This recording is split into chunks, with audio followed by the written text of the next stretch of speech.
You're watching the Solano College Sports Network, SCSN, bringing you the best sports coverage in Solano County. Peterson has to deal with the Falcons. Cleanup hitter Alex Crosby and hits this one well to left center. And nobody's going to get to that one. It's going to go all the way to the fence for the center fielder. Harris gets to it. Bishop rounds third. Zach Wells right behind him. Bishop's in. Wells is in also. Tolbert hits this one to left. It's carrying. Bailey over his head. And it's going to go all the way to the fence. Quilayton's going to score. Fernandez right behind him. So a two-out, two-run double for the leadoff man, Jordan Tolbert. All right, here we go. Here's a pitch by Altman. At the knees, ring him up, strike three, called. Goes all the way to the backstop. Here comes Wills, played the play, he's in. He is safe, and the Falcons are going to win this game 7-6. Oh, my. I'm Zach Wells. Thanks for watching the Solano College Sports Network. Well, hi, everybody, and welcome to this afternoon's broadcast here on the Solano College Sports Network. I'm Greg Poff, and I'll be your play-by-play announcer today for this afternoon's exciting Solano baseball action here at Billy and Louise Yarborough Stadium. Well, in today's matchup, third conference game of the season, the Contra Costa Comets come to town here on the campus of Solano Community College, and they'll be squaring off against the Solano Falcons. Should be an exciting game, and now we're just about ready to introduce you to the starting lineups here on the Solano College Sports Network. All right, folks, are ready for the starting lineups. First, for the Contra Costa Comets, getting things started will be leadoff hitter Lamar Smith, number 26. He'll be in center field. Batting second will be number 2, Corey Oda. He'll be in right field today for the Comets. Batting third at first base, number 23, Joe Eroldi. In the cleanup spot, number 50, Max Philipschek. He'll be the designated hitter. Batting fifth, number 5, Damian Marshall. He'll be in left today. He'll be followed by number 3, Chris McCollister. He'll be at third. Batting seventh at second base, number 16, Ryan Tuck. Batting eighth, behind the dish, Colin Curry, number 17. And rounding out the lineup, number 12, David Farias. He'll be batting number 9 at shortstop. And on the mound, number 15, Prejon Bynum, getting the start today for the Comets. Now for the Solano Falcons, leading things off at shortstop, number 2, David Fernandez. He'll be followed by Jordan Tolbert, number 17. Jordan will be in center field. Batting third in his usual spot, number 6, Zach Wells in right field. Batting fourth, number 22, Alex Crosby. He'll be at first base today after serving that one-game suspension. Batting fifth, number 11, Nick Spini. He'll be the designated hitter. Batting sixth at third, number 1, Tucker Bishop. Batting seventh at second, JQ, Justin Quilliton, number 7. Batting eighth behind the plate, number 21, Aaron Brasher. Batting ninth in left field, number 12, Gio Torres. And getting the start today for the Falcons, number 23, Nick Driscoll, comes in with a 2.00 ERA, no decisions. This will be his 6th appearance, 3rd start of the game.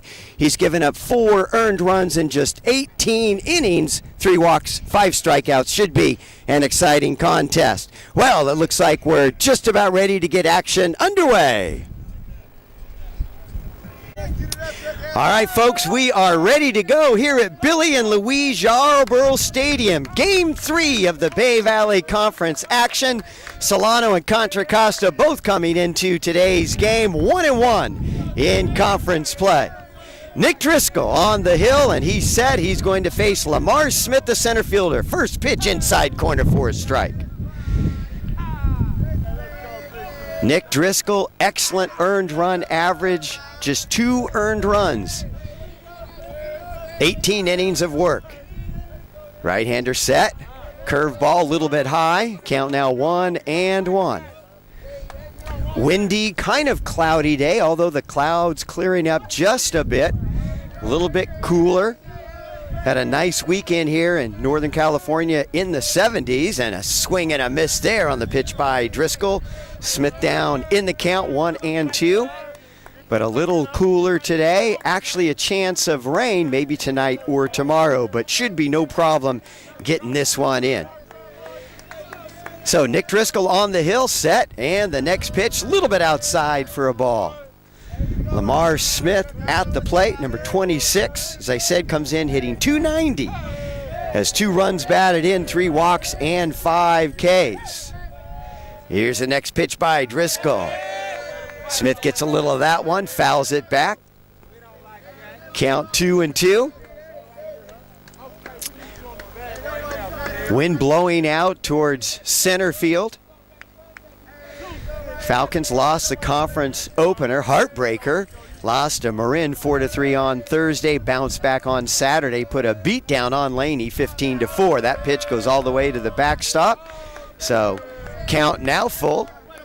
3 balls, 2 strikes, nobody out here. Lamar Smith getting things started for the Contra Costa Comets. Comets come in 2-8-1 on the season.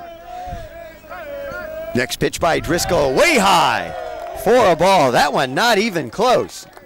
So Lamar Smith will take his base, and now coming up, batting second, the right fielder Corey Oda. Corey Oda on the season hitting .250. Corey Oda, sophomore, left-handed batter. Not too big, 5'9", only 150 pounds. Does have 4 doubles, 6 runs batted in. And that's going to be a balk, I think, on Driscoll. Stover is going to go out and have a little chat with Nick Driscoll, sophomore pitcher. Played his high school ball at San Marin, graduated in 2011. His senior season at San Marin, 1.08 ERA. He was 8-1 in 51 innings pitched. Had 52 strikeouts in those 51 innings to go with 23 walks. Posing batters against Driscoll, hitting .292, and Driscoll really struggled with his control in his last outing. And I believe that was against American River last Tuesday. And so Stover out just to have a little chat with the sophomore.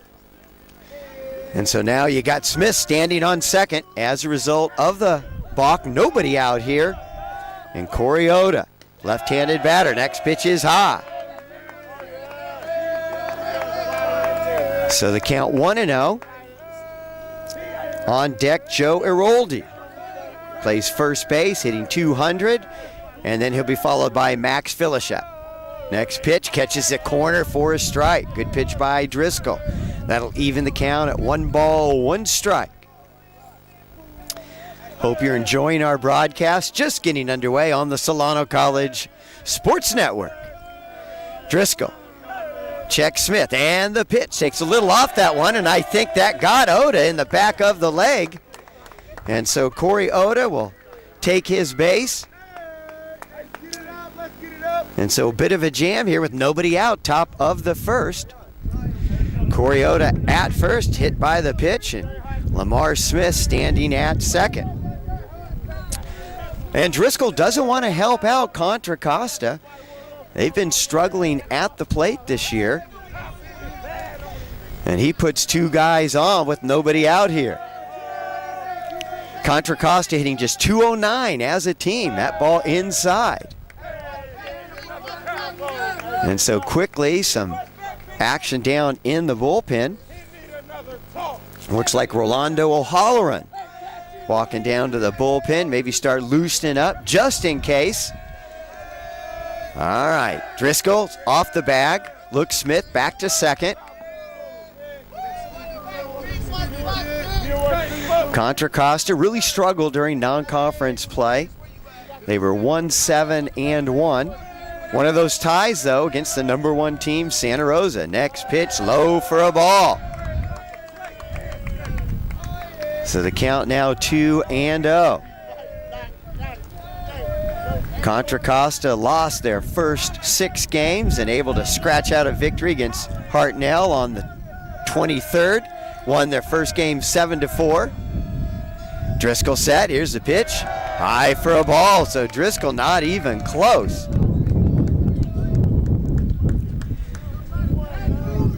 Nick Driscoll taking his time there, backs off the mound, just trying to collect his thoughts there. And here's the 3-0 pitch to Eroldi. That one right down the heart of the plate for a strike. So count now 3-1. Driscoll certainly doesn't want to put another runner on board. Contra Costa, though, last 4 games, 2 wins, a tie, and 1 loss. Next pitch by Driscoll, and it's a pop-up. Fernandez, the shortstop. The wind's going to give him a little bit of trouble. Moves around, dives backwards, and makes the catch. So the wind can really create problems here, especially as we get into March here at Billy and Louise Yarborough Stadium. And Fernandez had to really fight to stay with that one, but able to secure it for the first out. So 1 out on the pop-up by Aroldi to Fernandez. And now Max Philipschek, the designated hitter. Big Mac, 6'4", 275-pounder, just a freshman. Right-handed batter, set. Here's the pitch, outside corner. Good pitch by Driscoll. Max Philipschek on the season, hitting just .227. Does have a couple doubles, couple RBIs. Driscoll set. And the 0-1 pitch. Took a little off that one, looked like a breaking ball, but way high. That'll even the count at 1-1. 1 out here, first inning. Wind now kind of blowing and swirling out towards right field. Really going to be trouble for the outfield today. That pitch in the dirt for a ball. Count now 2-1. So Lamar Smith started things off here in the top of the first with a walk. Corey Oda was hit by a pitch. Joe Aroldi popped up to Fernandez for the first out. And runners on first and second, 1 out. Max Philipschek at the plate fouls that one back. So the count now 2-2. On deck, Damian Marshall, the left fielder. And he'll be followed by Chris McAllister. Ideally, though, Driscoll, he'd love a ground ball right here. And I'm going to guess, looking at Philipschek, big guy, probably isn't the fastest guy, and so a ground ball here could be Driscoll's best friend, get him out of this jam. Contra Costa College over in San Pablo, just west on Interstate 80, and probably the closest thing to a rival for Solano College. All right, we're set. Here's the pitch by Driscoll. Swing and a miss by Philipschek. So that'll be strike 3. Big second out for Driscoll on the K. And now Damian Marshall, the left fielder, comes up to bat. Damian Marshall hitting just .139 on the season. Does have 1 run batted in, 1 walk, 7 strikeouts, and 36 at-bats. So Driscoll needs 1 more out to get out of this jam here in the top of the first. Driscoll set, first pitch, it's a sharp liner, but right to Crosby at first, waves off Driscoll, steps on the bag, and so Driscoll, 2 guys on, but Contra Costa not able to bring him home at the end of a half inning of play. No score. All right, we're all set to go here, bottom of the first, on the hill for the Comets. Prejon Bynum comes in with an 8.04 earned run average, 0-3 on the season.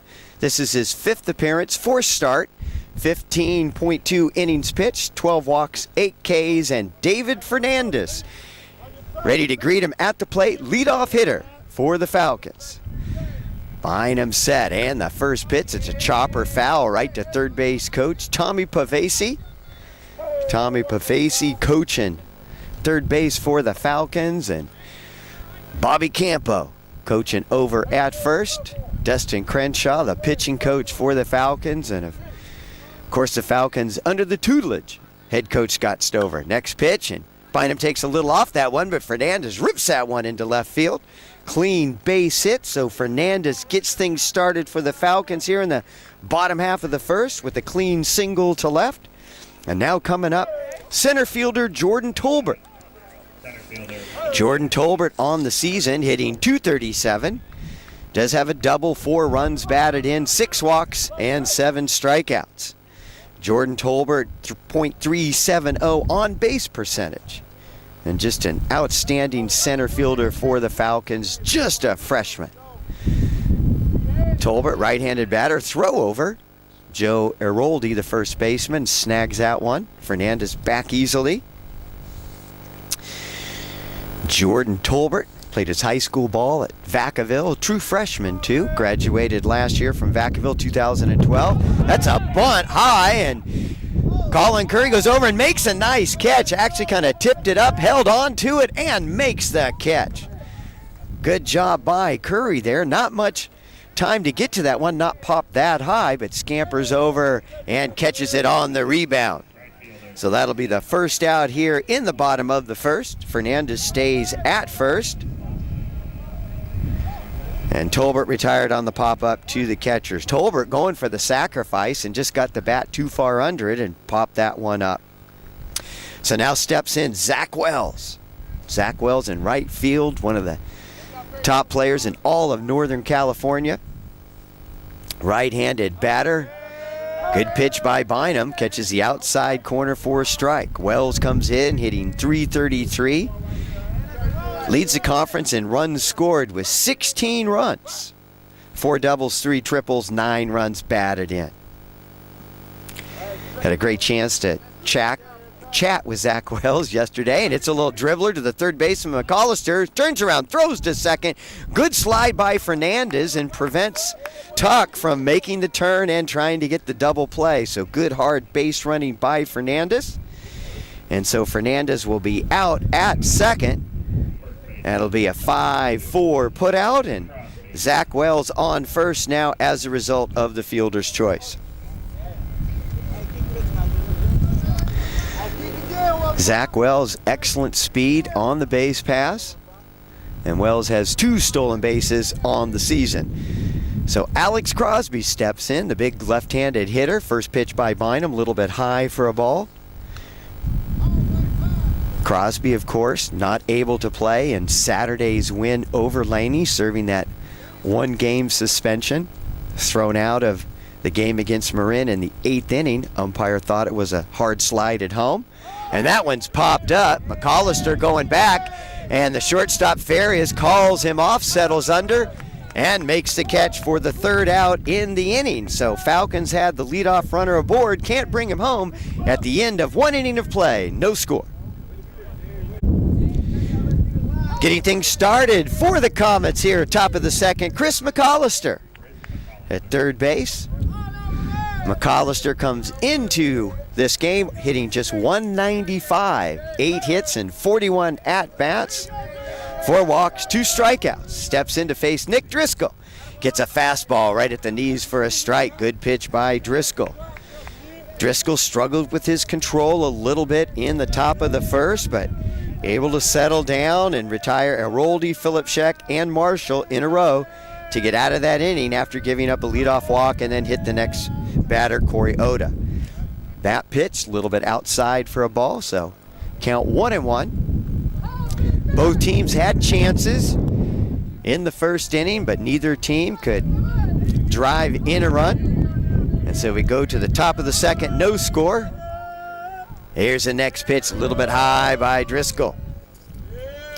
So the count now 1-2. Wind still blowing pretty hard here, now kind of shifting out towards right field, and wind will really swirl here at Billy and Louise Yarborough Stadium, especially during the month of March. Next pitch by Driscoll. Nice pitch. Took a little bit off that breaking pitch, and just no chance for McAllister. And so that'll be the 2nd strikeout of the game for Driscoll. Now second baseman Ryan Tuck coming up. First time facing Driscoll here in the top half of the second. Ryan Tuck hitting just 100 on the season. 1 hit in 10 at-bats, but made that hit count. Got an RBI, does have 1 run batted in. Takes the first pitch by Driscoll over for a strike. So the count 0-1. Contra Costa, coached by longtime head coach Marvin Webb. Driscoll set, another nice breaking pitch. Took a little off that one, gets it over for a strike. Marvin Webb, who coaches the Contra Costa Comets, also played his community college baseball at Contra Costa back in '71 and '72. Driscoll set, next pitch, right at the knees, but a little bit outside. So that'll even the count at 2-2. Good 1-2 pitch by Driscoll. Better disciplined by Tuck to lay off that one. Driscoll set, has his sign, and the pitch, swing and a miss by Tuck. So that'll be the second strikeout in the inning, third strikeout on the game for Nick Driscoll. And now coming up to the plate, Colin Curry, the catcher, the number 8 hitter. Curry hitting .290 on the season. And we saw Curry make that acrobatic catch off the pop-up, off the failed bunt attempt by Tolbert in the bottom half of the first. That one fouled back out of play. So the count 0-1. Colin Curry, the catcher, and if he does get on board, David Farias on deck. Driscoll set, and the pitch. Again, that breaking ball took something off it, but just misses the outside part of the plate. That'll even the count at 1-1. And back to head coach Marvin Webb. He was the MVP of the North Empire Conference for Contra Costa back in '72. That one's lifted to center, but Tolbert right there takes a step in and makes the catch for the third out here in the top of the second. So after 1.5 innings of play, no score. All right, we're all set to get things started here in the bottom of the second. Coming up to the plate, the designated hitter for the Falcons, Nick Spini. Nick Spini is a designated hitter, comes into today's game hitting .237, and Spini really has been getting hot lately. In fact, in the game Saturday against Laney, 2 for 5, scored 3 runs, batted in. So Spini getting that batting average up, and that pitch by Bynum low in the dirt gets by Curry. That'll be ball 1. Spini about a week ago was hitting about $111. Spini, though, excellent hitter, and he's been hitting the ball hard. He's just been unlucky thus far this season, but not the last couple games. Next pitch, good pitch by Prejon Bynum, catches the outside corner. So the count even now at 1 ball, 1 strike. Bottom of the second, no score here at Billy and Louise Yarborough Stadium. Prejon Bynum on the mound, Spini at the plate. That one low for a ball. So the count now 2-1. Hope you're enjoying our broadcast here on the Solano College Sports Network. I'm Greg Poff along with Orlando Torres, doing his usual bang up, excellent job on the camera. And the next pitch, and Spini hits a chopper, but right to the third baseman. Tuck stays with the throw, gets him just in time. Good job by Tuck. That ball was hit sharply, and it was a chopper, but stayed in front of it, stayed down, ball caromed off his chest, able to pick it up and still make the throw. Retires Spini for the first out here in the bottom of the second. So now coming up to the plate, Tucker Bishop, third baseman for the Falcons, hitting .280. Bishop, pretty good game on Saturday against Laney as well. He was 2 for 6 with a couple runs batted in. First pitch right at the belt for a strike. So Prejon Bynum on the hill for Contra Costa. His 5th start on the season. Sophomore, that one low for a ball. Bynum actually pitched last year against Solano and Contra Costa last year. Contra Costa won the first game, Solano won the next 3. Bynum pitched in that 4th game. That was a 10-7 loss to the Falcons. Bynum set, chopper foul. Bynum came on in that game in relief of the starting pitcher in the 6th inning, pitched 1.1 innings, gave up an RBI single to Chad Fortney. Allowed the Falcons to score a run. Falcons, as I said before, went on to win that game 10-7. So Bynum set, takes a little off that one. Bishop thought about going around, but held up. Good decision by the freshman out of Benicia. Count now even at 2 balls, 2 strikes, 1 out here. Bottom of the second, no score. Probably hear that wind howling here at Billy and Louise Yarborough Stadium. Here's the next pitch, and Bynum takes a little off that one in the dirt, though. So good discipline at the plate by Tucker Bishop. Works a count full, 3 balls, 2 strikes here. Already 1 out here, bottom of the second. Nick Spini grounded out to Ryan Tuck at second. Bishop steps out of the box. Looks like he got a little dirt in his eye. Gets things clear, ready to go. And you look at Bishop, not very big, but this kid has got some pop. Bynum set, and he hits one, might get into the gap. It's going to get between the left fielder and center fielder all the way to the center.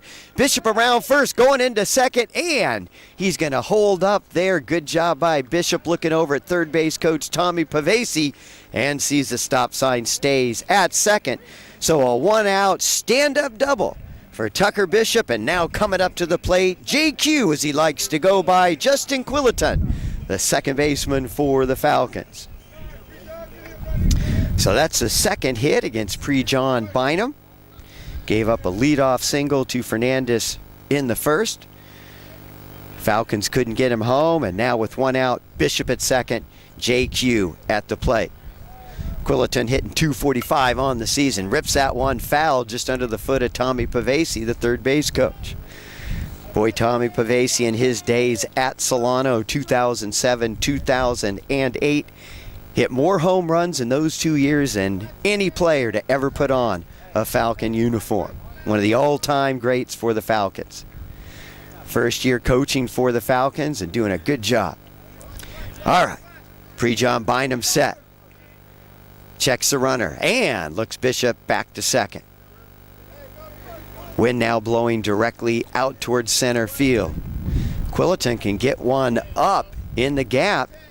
That wind will really carry it. We just saw it with Bishop's hit. Thought that Lamar Smith might be able to get over and catch that one. He lifts this one, but center field, that wind takes it back, and good job by the center fielder Lamar Smith hanging with that one. Bishop stays at second. That'll be the second out here in the bottom of the second. So 2 outs, runner on second in the person of Tucker Bishop, and now coming up to the plate, Aaron Brasher, the catcher for the Falcons. Aaron Brasher, one of the top defensive catchers in all of Northern California, but Brasher has really been struggling at the plate this year, hitting just .114. Chance for Brasher, though, to do some damage here and get the Falcons on the board first. So Bynum checks Bishop, back to second, takes another look over, now looks in, gets a sign. Bynum, kind of a tall, rangy, right-handed pitcher. Bishop, decent lead. Bynum steps off the mound, looks him back.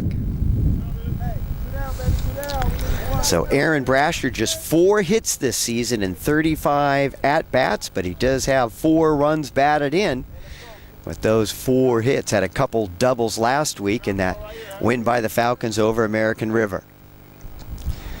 So Bynum set, and here's the pitch. Catches the outside corner for a strike. Good pitch by Bynum. Count 0-1.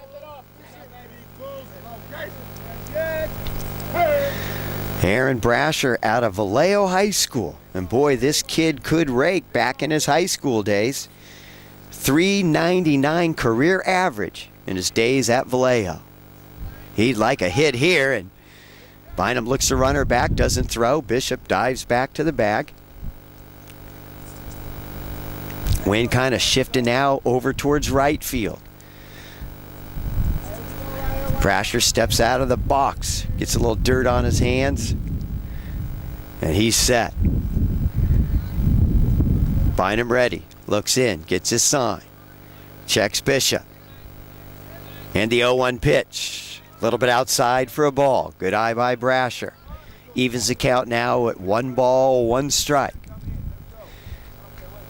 And even though Contra Costa hasn't been real successful against the Falcons over the years, they always play them tough. All right, Bynum ready. Checks the runner. And the pitch, a little bit high for a ball. Count now 2-1. 2 outs here, runner on second. If Brasher should get on board, Gio Torres on deck, the number 9 hitter for the Falcons, hitting .211 on the season. So probably the weakest spot, well, not probably, it is the weakest spot in the lineup for the Falcons, the 8 and 9 hitters, and Brasher swings at one that really was a ball a little bit low. Got his money's worth, though, on that swing, comes up empty, and evens the count at 2 balls, 2 strikes. Aaron Brasher in his days at Vallejo. Also, as we've talked about before, excellent athlete, one of the top running backs in Solano County. Even a better baseball player. Needs a hit here, and that one is grounded to the third baseman. McAllister goes into foul territory, long throw, and just in time. Nice play by the Comet third baseman. That will be the third out of the inning. Falcons unable to get Bishop home, and so at the end of 2 innings of play, no score. All right, getting things started for the Contra Costa Comets here in the top of the third. Number 9 hitter David Farias, the shortstop, facing Nick Driscoll for the first time. Farias comes in hitting .233 on the season. David Farias, a sophomore, and swinging a miss on the first pitch by Driscoll. So Driscoll struggled with his control at the start of the game in the first inning, walked the first batter, hit the second, but he's retired the next 6 batters in a row with 3 strikeouts. Took something off that one, little harmless pop-up, and JQ drops it, makes the throw, and not in time. And I think the wind kind of fooled JQ there and thought it was going to have a little more velocity, kind of died right in front of him and dropped it. Still, excellent instinct, strong throw, but not quite in time to beat Farias. And Farias, good job hustling all the way on that pop-up. And now on first as a result of the E4. So for Justin Quilliton, that'll be his 5th error on the season. And Driscoll now with a runner on, faces a leadoff hitter Smith, bunts it. Bishop has it, throw to Crosby, but the sacrifice works. And Ferris able to scamper down to second on the sacrifice bunt by Lamar Smith. So that'll be a 5-3 sacrifice, and now coming up to the plate with 1 out will be Corey Oda. Corey Oda hitting .250, first time against Driscoll, took one on the back of the leg. And so another runner in scoring position, David Farias standing at second here in the top of the third. And there goes Farias, and that's fouled. So looked like a play on there, maybe a hit and run with Farias on second. Good cut by Oda, just able to get a piece of that one. David Farias, kind of a big kid, 5'11", 210-pounder. And local kid, played his high school baseball at Bethel High School. Played from 2006 to 2009. Here's the next pitch by Driscoll. That one fouled all the way behind the backstop. Way out of play. And so the count now 0-2 with 1 out here. Runner on second for the Contra Costa Comets. Hope you're enjoying the action here on the Solano College Sports Network at Billy and Louise Yarborough Stadium on the campus of Solano Community College. Driscoll set, and here's the pitch, and it's hit. Tucker Bishop dives, catches, stumbles, long throw not in time, but Bishop at least able to hold the runner Farias at second. So nice effort by Bishop as he slaps his glove. The freshman's thinking, I should have had that one, but pretty good effort nonetheless. Now for Contra Costa, runners on first and second. Now that's going to be a tough one to score in terms of whether that's an error on Bishop or a hit. I'm going to give Corey Oda the base hit on that one. And so now Corey Oda at first, Farias at second. This one popped up right over in our broadcast booth, just past the Contra Costa dugout. Thought Noel was going to go over and make a play on that. Here in our Solano College broadcast booth for the Solano College Sports Network, sitting right on top of the first base dugout. Orlando Torres on the camera today. I'm Greg Poff bringing you all the action. All right, all set, 1 out here, top of the third. Comets runners on first and second. Driscoll looks back Farias. No throw over. And now standing at the plate, Joe Eroldi. Eroldi popped up to Fernandez back in the first inning. hitting just 200 on the season. Big opportunity for the sophomore here, the number 3 hitter. And here's the pitch at the knees, just low, a little bit outside. So the count now 1-1, 1 out. Wind now blowing out towards right field, and then it'll shift back to center. Zach Wells in right for the Falcons. Jordan Tolbert in center. Gio Torres in left. Nice breaking ball, and the runner goes. Farias, and he's safe. He gets under the tag by Tucker Bishop. I don't know how Farias did it, but he was able to somehow maneuver under the tag by Bishop, and Stover's going to go out and talk to the infield umpire about that one. That was a close play. From my vantage point, thought he got the leather on the runner before he got to the bag, but Farias, excellent job trying to wiggle his way past Bishop. And he's standing on third. Looked like he might have even banged up his left shoulder just a bit. So Farias throws right-handed at shortstop, so maybe a little soreness in the left shoulder there. But now runners on second and third as Oda alertly scampers down to second on the throw by Brasher, trying to get Farias. So runners on second and third here with just 1 out. Bigger situation here. Comets like their chances now. Base hit could get 2 runs on the board. Driscoll trying to prevent that. Checks the runner on second. Little off-speed pitch. Gets it over for a strike. Nice pitch by Driscoll. That'll even the count at 2 balls, 2 strikes. Boy, Driscoll, he'd love a strikeout or a pop-up here. Get that second out of the inning. Ariold, a pretty experienced hitter. He's set. And the pitch by Driscoll. It's a chopper. And the pitcher, Driscoll, has it. Throws home. Brasher's got him. Tags him out. And Oda able to get down to second, and Arioldi on the fielder's choice, now standing at first. So fielder's choice by Arioldi, grounds it back to Driscoll. Good job by Driscoll getting off the mound quickly. Good throw to Brasher. Brasher, good job blocking the plate and able to tag out David Farias as he tries to come home.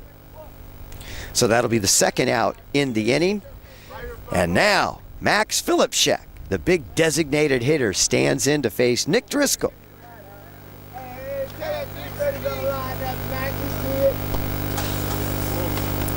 Max Philipschek struck out his first time against Driscoll, takes that one over for a strike.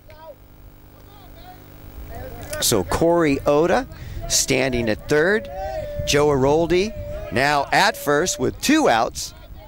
Falcons able to get an out at home on the last play. Driscoll, really nice throw.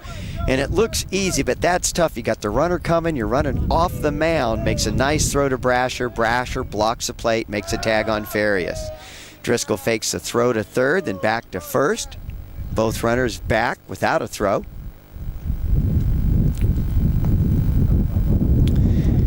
Max Philipschek stands in.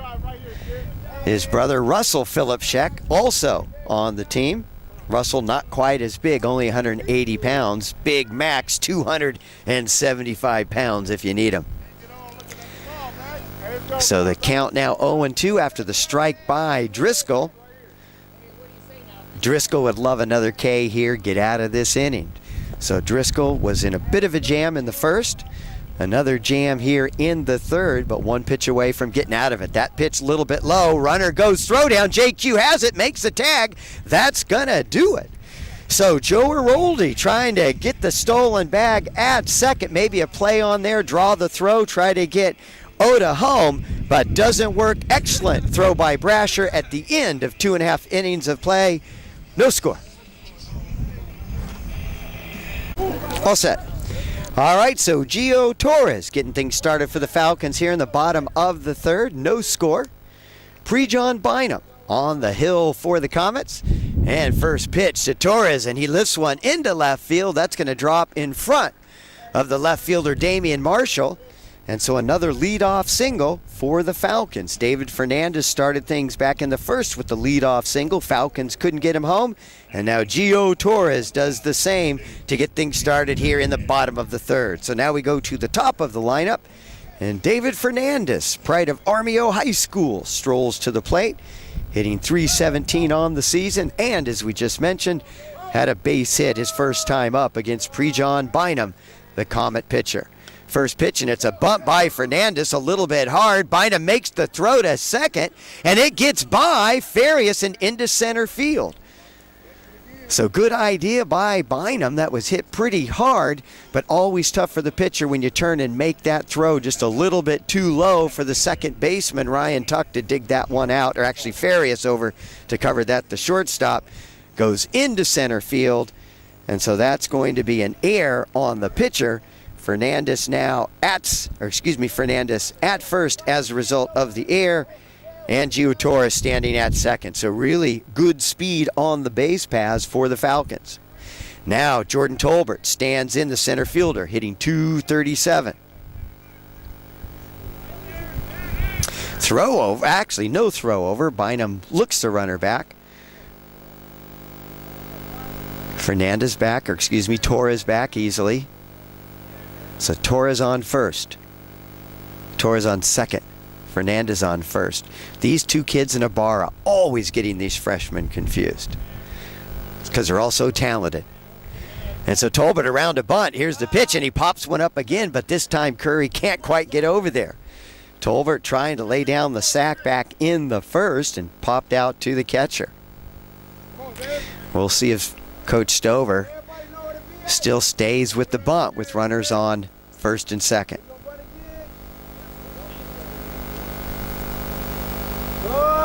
All right, Bynum set. Takes a quick look over at Torres.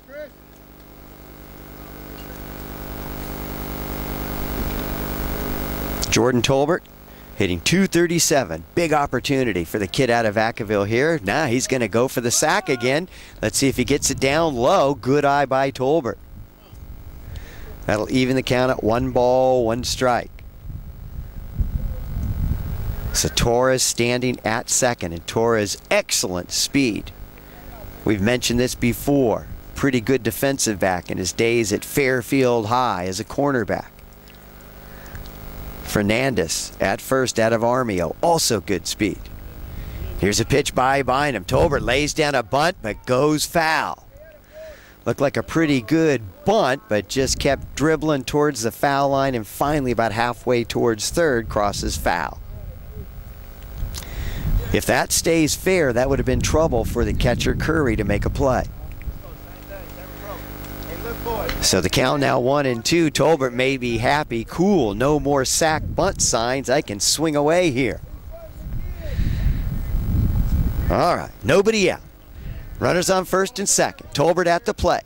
Pitch in the dirt. Good job by Curry. Blocking the plate, keeps the ball in front of him. Colin Curry, just a freshman, behind the dish. Doing a pretty good job. Had that acrobatic catch on the pop-up after the failed bunt by Tolbert in the first. Infield in. Bynum checks the runner, and the pitch. Tolbert hits this one. That's going to come in, and right fielder Ryan Tuck makes right fielder Corey Oda. Nice play there, staying with it. The wind kind of creating problems. I thought that one might drop, but the wind carried that right to the right fielder. That'll be the first out here in the bottom of the third. So the runners stay at first and second. And now coming up to the plate, Zach Wells, the right fielder. Hit into a fielder's choice back in the first inning. Wells coming in, hitting .333, had an 11-game hit streak going until Saturday at Laney. Wells in that game went 0 for 4, but did score 3 runs. So John Bynum set with 1 out recorded, and that one plunks Wells right in the back. He'll take his base. And so now with 1 out, bases full, and Alex Crosby coming up. So Torres now scampers down to third. You got Fernandez on second. You got Zach Wells at first after taking that one in the back from Prejon Bynum. And so tough situation for Bynum here. Base is full and hitting and facing arguably one of the better hitters in all of Northern California, Alex Crosby, hitting .354 as he stands in to face Bynum. Big opportunity for the Falcons here. Bynum set, and the pitch. A little bit low for a ball. Good eye by Crosby. So Colin Curry's going to jog out and have a little chat with Pre-John Bynum. His sophomore pitcher, Bynum, also a product of Vallejo out of Bethel High School. Played at Bethel in 2007, 2008. So you look at Farias, the shortstop out of Bethel, graduated in 2009, and Bynum out of Bethel graduated in 2008. And a lot of times when the kids graduate from high school, maybe go to a community college, get hurt, kind of bounce around, not all that uncommon to see kids out of high school coming back and playing some CC baseball. That one hit just past the second baseman, and that's going to score Torres Fernandez. He's going to come home too, and so Crosby on the base hit, I guess, is going to get 2 runs in, and Zach Wells stops at third. So that was just a little dribbler, but got through the infield. Squirts off the glove of Ryan Tuck, the second baseman. Would have been a tough chance for Tuck. If he's able to knock it down, might be able to get the out at second, but can't make the play. Ball goes into center. 2 runs home now for the Falcons, and Falcons may not be done as Nick Spini now comes up to the plate. Spini grounded out to the second baseman, Ryan Tuck, to start things off in the second inning. Here's a pitch by Bynum. Catches the outside corner for a strike. Good pitch by Pre-John Bynum. Zach Wells standing at third. Crosby at first. And Despini gets aboard. Tucker Bishop on deck for the Falcons. Falcons now up 2-0 over the Contra Costa Comets here in the bottom of the third. Bynum set, and it's a high pop-up. McAllister, the third baseman, racing over. Farias goes over, makes the catch. Here comes Wells. Great base running by Wells as he's able to get in and score the run. So that'll be a pop-up by Spini to the shortstop Farias, but that will get a run home. So give Spini an RBI, and now Tucker Bishop with 2 outs coming up to the plate. Falcons now leading 3-0 over the Contra Costa Comets. Tucker Bishop had a double back in the second in the last inning, hitting .280 coming into the game. Alex Crosby now on the season, 9 runs batted in. Here's the first pitch by him, hit to the third baseman. McAllister stays with it, and the throw gets him. So we're out of 3 innings of play, but the Falcons able to get 3 on the board at the end of 3. Falcons up over the Comets 3-0. So back where we started at the end of the top of the third, Max Filipchek was standing at the plate. 2-strike count, but Joe Aroldi trying to steal gets thrown out, and that was the end of the inning. So Max Filipchek now clean slate. Gets rid of those 2 strikes, but promptly fouls the first offering from Driscoll back out of play. Max Filipchek, just a freshman. As we said before, big kid, as you can see, 6'4", 275-pounder. Also pitches and plays first base. Oh, Driscoll off-speed pitch. Filipchek way out in front. Good pitch by Driscoll. Driscoll has really done a good job today with the off-speed stuff. Has really had a lot of the Comet hitters fooled way out in front of that slow breaking ball. Then comes back with the letter high fastball, but a little too high to get the call from the home plate umpire. Count 1-2 now. So a long ways to go in this one. Just starting the 4th inning. Hope you're enjoying the action here on the Solano College Sports Network. Next pitch by Driscoll. Right at the letters for a strike. Boy, I kind of agree with Filipchek. Can't believe the call looked a little bit high, but nonetheless, he's walking back to the dugout with a frown on his face. Another strikeout for Nick Driscoll, and Damian Marshall comes up to the plate. Marshall grounded out to the first baseman Crosby to end the first inning. Hit 139, first pitch outside corner by Driscoll. So Nick Driscoll now with 4 strikeouts on the game. Only 1 walk. That was to leadoff hitter Lamar Smith back in the top of the first. Here's the 0-1 pitch, a little bit low for a ball, to Damian Marshall, the left fielder. Damian Marshall, another sophomore out of Encinal High School, graduated from Encinal in 2010.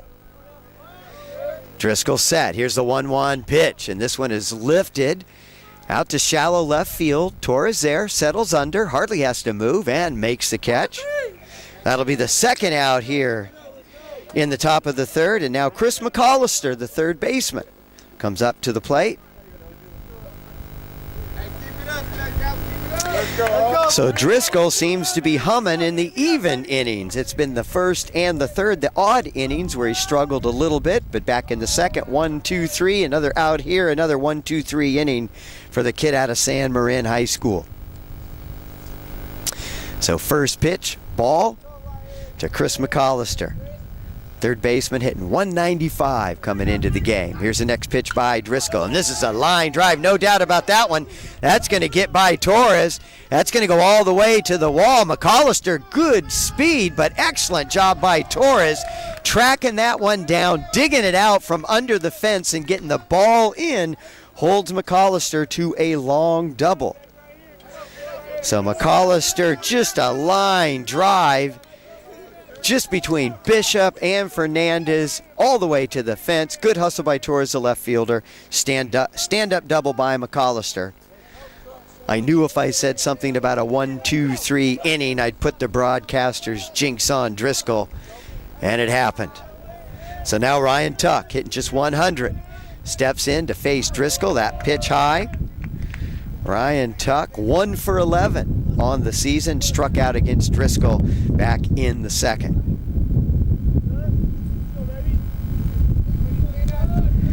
Wind still blowing pretty well out towards right field. Driscoll's pitch high again for a ball.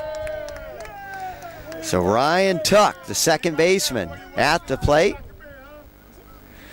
Goes about 5'8", 160-pounder, just a freshman. As we said, just 1 hit on the season, 1 for 11, but that 1 hit did get a run home, has 1 run batted in. He struck out twice in those 11 at-bats. All right, Driscoll set. Here's the 1-0 pitch, and that one's swing and a miss. Also to McAllister, able to get down to third. So McAllister now 90 feet away. Ryan Tuck facing Driscoll, 1-1 count with 2 outs here.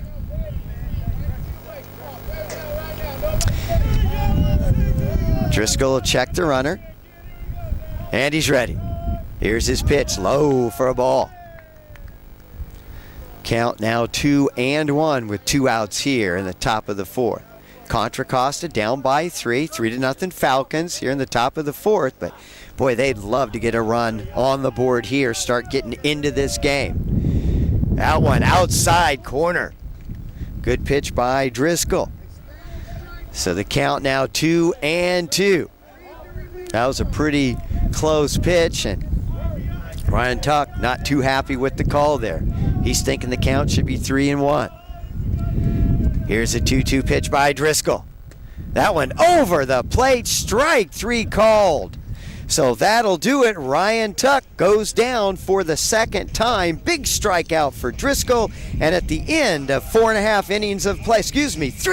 innings of play, Falcons up over the Comets 3-0. All right, here we go, folks. Bottom of the fourth. Falcons up 3-0. JQ Justin Quilliton strolls up to the plate, hitting .245. Flight out to center fielder Lamar Smith back in the second. Prejon Bynum ready for his 4th inning of work against the Falcons, down by 3 runs. First pitch, little bit high for a ball. Justin Quilliton, pretty good start to the season, hitting .245 for the Falcons. Does have 9 runs batted in and a big home run in game 1 against DVC. That one in the dirt, but JQ went around. And so that's going to be a strike. That'll even the count at 1-1. Of course, Justin Quilliton in game 1 to open the season against Diablo Valley College hit a home run in the top of the 20th inning. Led to the Falcons' eventual 4-2 win, I believe. That one swing and a miss, so the count now 1-2. Score actually in that first game, 6-4 win for the Falcons, and won the next game against DVC 8-7. This is a chopper. Third baseman McAllister goes up, gets it, long throw, and just beats JQ with a nice throw. So Quilliton out for the first out here in the 4th inning. And now coming up to the plate, Aaron Brasher. Brasher, of course, up in the 2nd with Tucker Bishop at 2nd. Hit the ball sharply, but right to the third baseman, McAllister, for the 3rd out in that inning. Now Brasher up. 1 out, nobody on. Bynum, good pitch, right at the letters for a strike.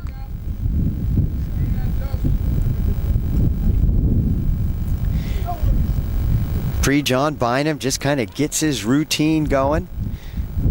Just never looks affected by anything going on. Very focused. Breaking pitch took a little off that one, but a little bit low. So the count 1-1 here, 1 out. Bottom of the 4th, Falcons up 3-0 over the visiting Contra Costa Comets.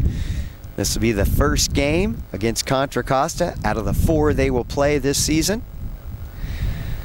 And Bynum set. Brasher fouls that one off. So the count now 1-2. Also in Bay Valley Conference action today, Yuba is at Marin, Los Medanos is at Mendocino, and Napa playing at Laney. And swing and a miss by Brasher there. Off-speed pitch by Bynum. Brasher comes up empty. That'll be the 2nd out here in the bottom of the 4th, and now Gio Torres coming up to the plate. Falcons in head-to-head competition against Contra Costa. Last year, Contra Costa 1-3. That pitch over for a strike. Contra Costa 1-3 against the Falcons the year before, and 0-4 before that. So last 3 years, Contra Costa just 2-10 against the Falcons of Solano. Here's Bynum's pitch, and this is hit down the third baseline. McAllister over there grabs it high, throw rolled, he catches it, but pulls him off the bag. There you see the speed by Torres getting down the base paths, and that was a tough chance for McAllister. Long throw, but just a little bit high, and pulls Elroldi off the bag. Now probably an E5, could be a base hit. What we do know for sure is that Gio Torres is standing on first with 2 outs here in the bottom of the 4th. David Fernandez now steps in to face Bynum for the 3rd time.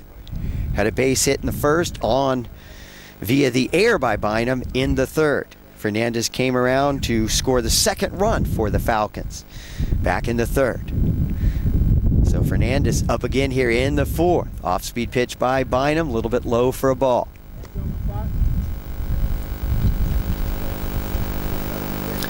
Wind still blowing pretty well here at Billy and Louise Yarborough Stadium. Now straight out towards right field. Falcons 2 out here, bottom of the 4th, and a throw over. Runner gets back, Gio Torres. And David Fernandez at the plate. Boy, David Fernandez just having an excellent freshman campaign here at Solano Community College. Hitting .317. Next pitch, this one is lifted out towards right field. It's going to be foul, and that's going to be out of play. So Fernandez hit that one pretty well, but lifted that one. And once the wind got it, blowing out towards right, pushed that way foul. So Fernandez will come back to the plate. You'd like to hit that one, but hit it in the gap and see if he can give Torres a chance to maybe scamper all the way home from first base. In community college baseball, never enough runs. Throw over. Torres gets back easily. Joe Aroldi holding him at first.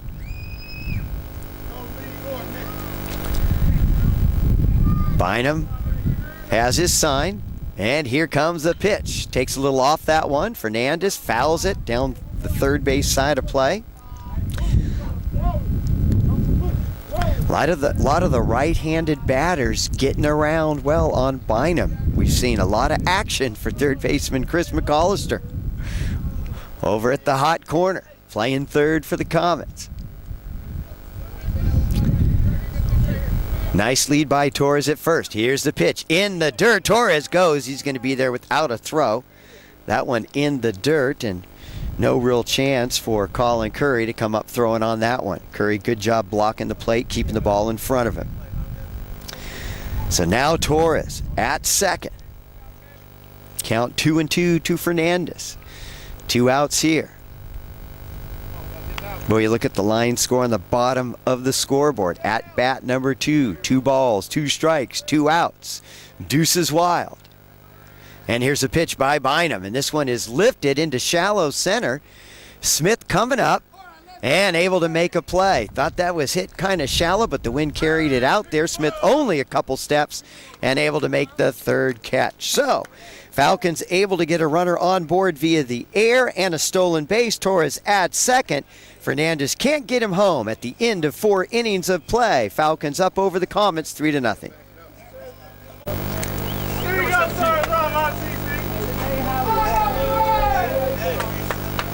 Here we go, Kelly.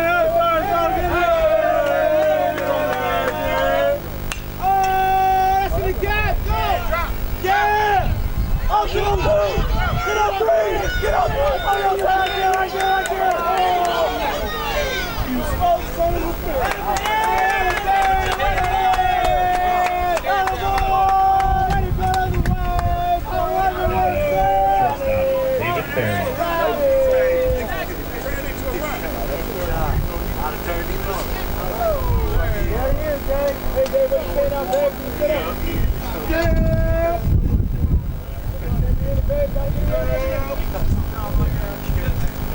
Let's go, Dave! Let's go, baby!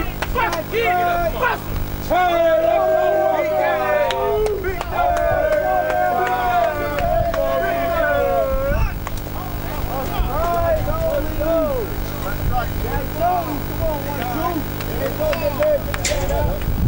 right here, man.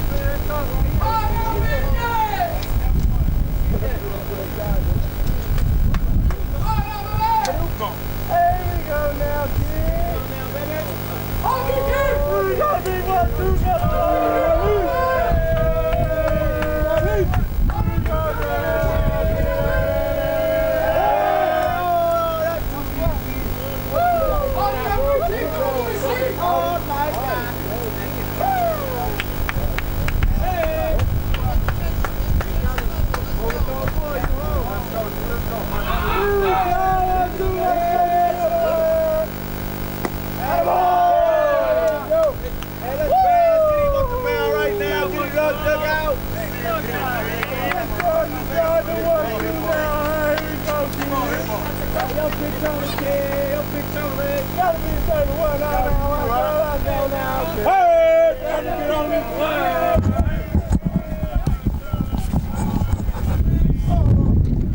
So David Farias at the plate now.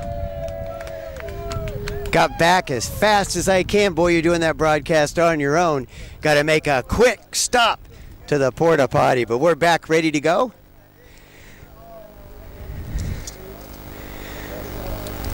And so David Farias, just a little chat there with head coach Marvin Webb. Marvin Webb in his 16th season coaching the Contra Costa Comets. So the count 2-1. And here's a pitch fouled back by Farias. Colin Curry standing at second. And I'm going to guess a double for Curry, the catcher.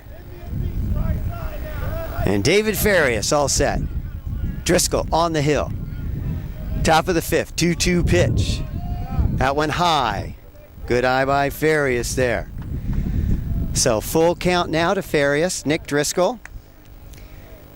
And he's been money in the second and the fourth, although did give up a 2-out double in the fourth. It's been the first and the third where he struggled, and now with nobody out in the fifth, Comets have a runner on second. Colin Curry, nobody out, full count. David Farias, here we go, swing and a miss. Good pitch by Driscoll, so retires Farias with the K. Colin Curry stays at second, now with 1 out. Coming up to the plate, Lamar Smith. Lamar Smith, the center fielder, and Smith has done an excellent job in center field today for the Comets, especially dealing with the wind out there. Billy and Louise Yarborough Stadium, never friendly for the opposing outfielders. Of course, the Falcon outfielders go through the same thing, swing and a miss there on the offering by Driscoll, but they're used to playing here. They practice every day. They practice in the wind. And we've seen some teams over the years come into Billy and Louise Yarborough Stadium in March and really struggle in the outfield dealing with that wind. But Lamar Smith, he's been money out in center. That one high. So that'll even the count. 1 ball, 1 strike. 1 out here. Comets only down by 3. And they've had some chances in this game, just have yet to capitalize when they've had runners on board against Driscoll. Driscoll checks the runner, checks him again, and the pitch in the dirt. Good job by Brasher, blocking the play. Brasher, one of the best in the business, keeping the ball in front of him, not letting it get to the backstop.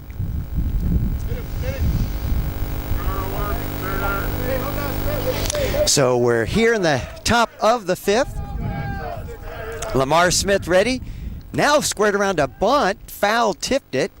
Brasher able to hang on to it. That'll be another strike, so the count 2-2. Lamar Smith started the game with a walk back in the first and laid down a sacrifice bunt in the third to move Farias over. Farias able to get to third, eventually thrown out at home in the third inning. This one in the dirt. Brasher again keeps the ball in front of him. Curry thought about scampering down, but gets back to second once he saw the ball didn't get by Brasher. Brasher kind of slowly walking the ball out to Driscoll. So now the count full. 3 balls, 2 strikes. Corey Oda on deck with 1 out here. Comets down by 3 runs. They've had runners in scoring position in the first, third, and the fourth. Once again here in the fifth, and that one is hit off the bat. JQ got it, has it, but can't make a throw. I thought that was going to go to Fernandez, and then the wind seemed to kind of change the direction and curved over to JQ by the time he got it. No chance to get the speedy Lamar Smith, and no chance to get Curry, who was already over at third. So now with 1 out, you have runners on the corner, and that's going to go as an infield hit to the speedy Lamar Smith. Smith at first, and Colin Curry 90 feet away. Comets trying to get on the board, get their first run in this inning. Only down by 3. Corey Oda at the plate. Driscoll set. Here's the pitch. Smith fake going and gets back to first.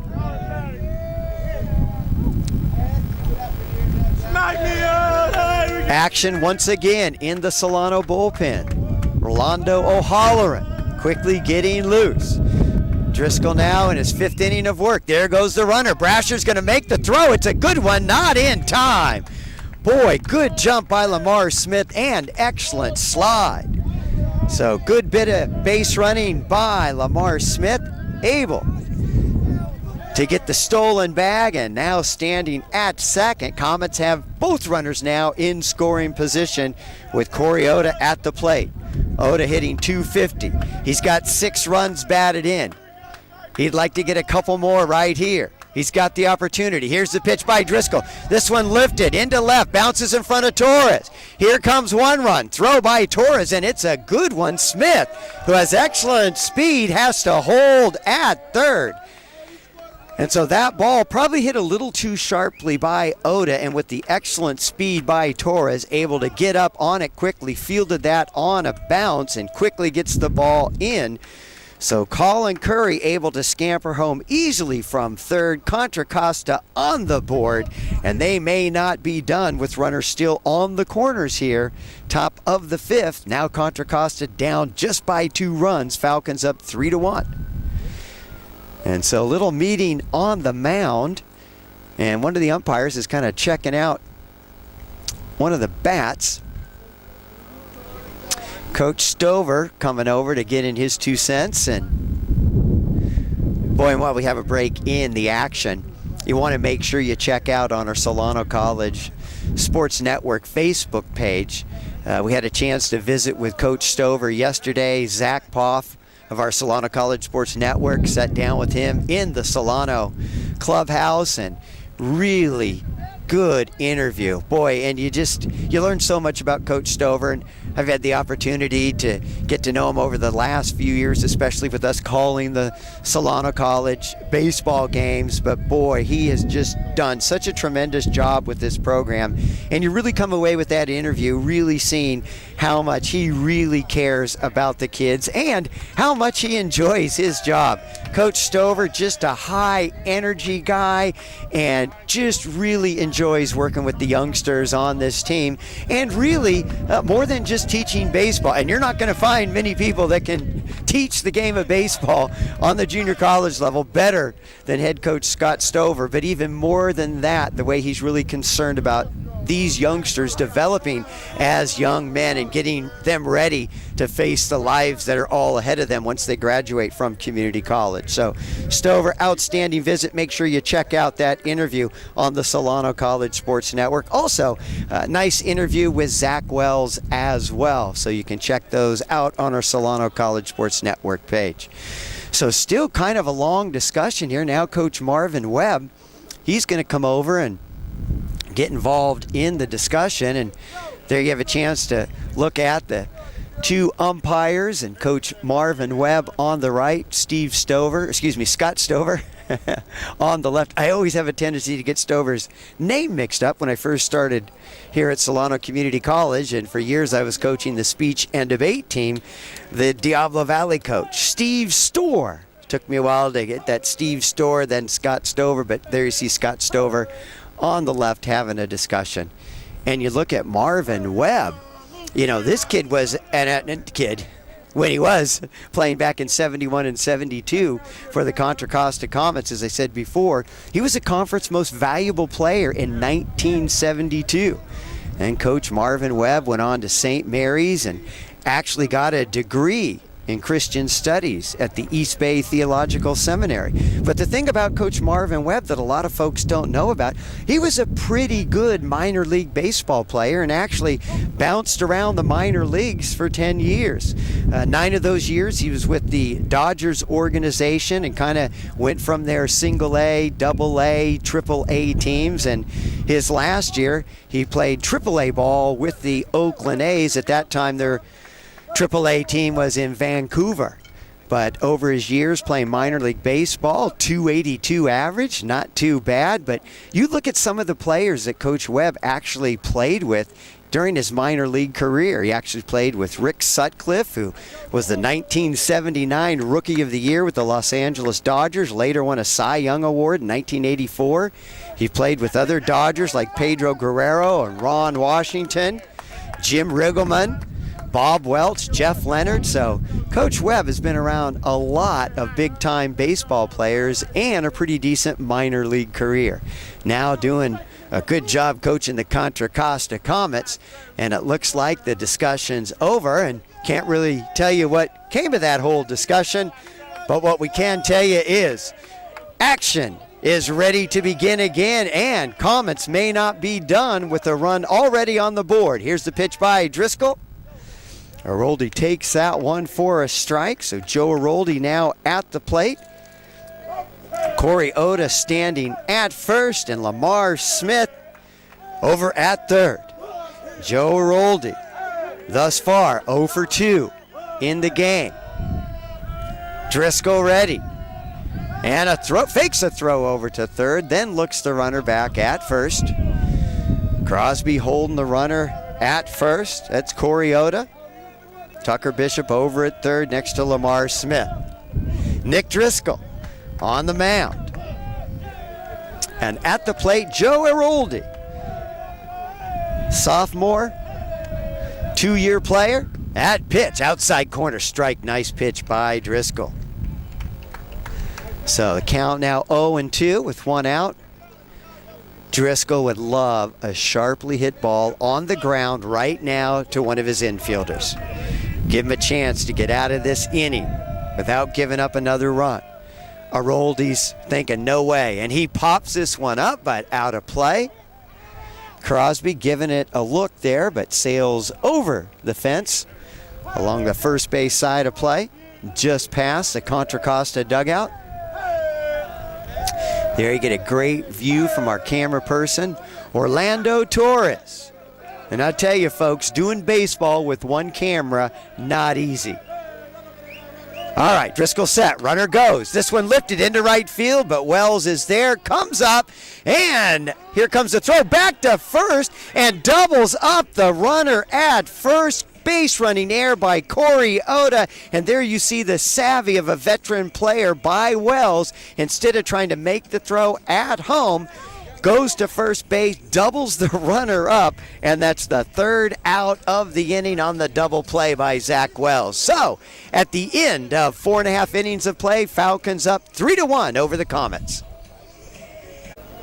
All right, here we go, folks. Bottom of the 5th. Comets tighten it up just a bit. Now only down by 2 as they push a run on the board in the 5th. 3-1 still Falcons, and now Jordan Tolbert up to face Pre-John Bynum.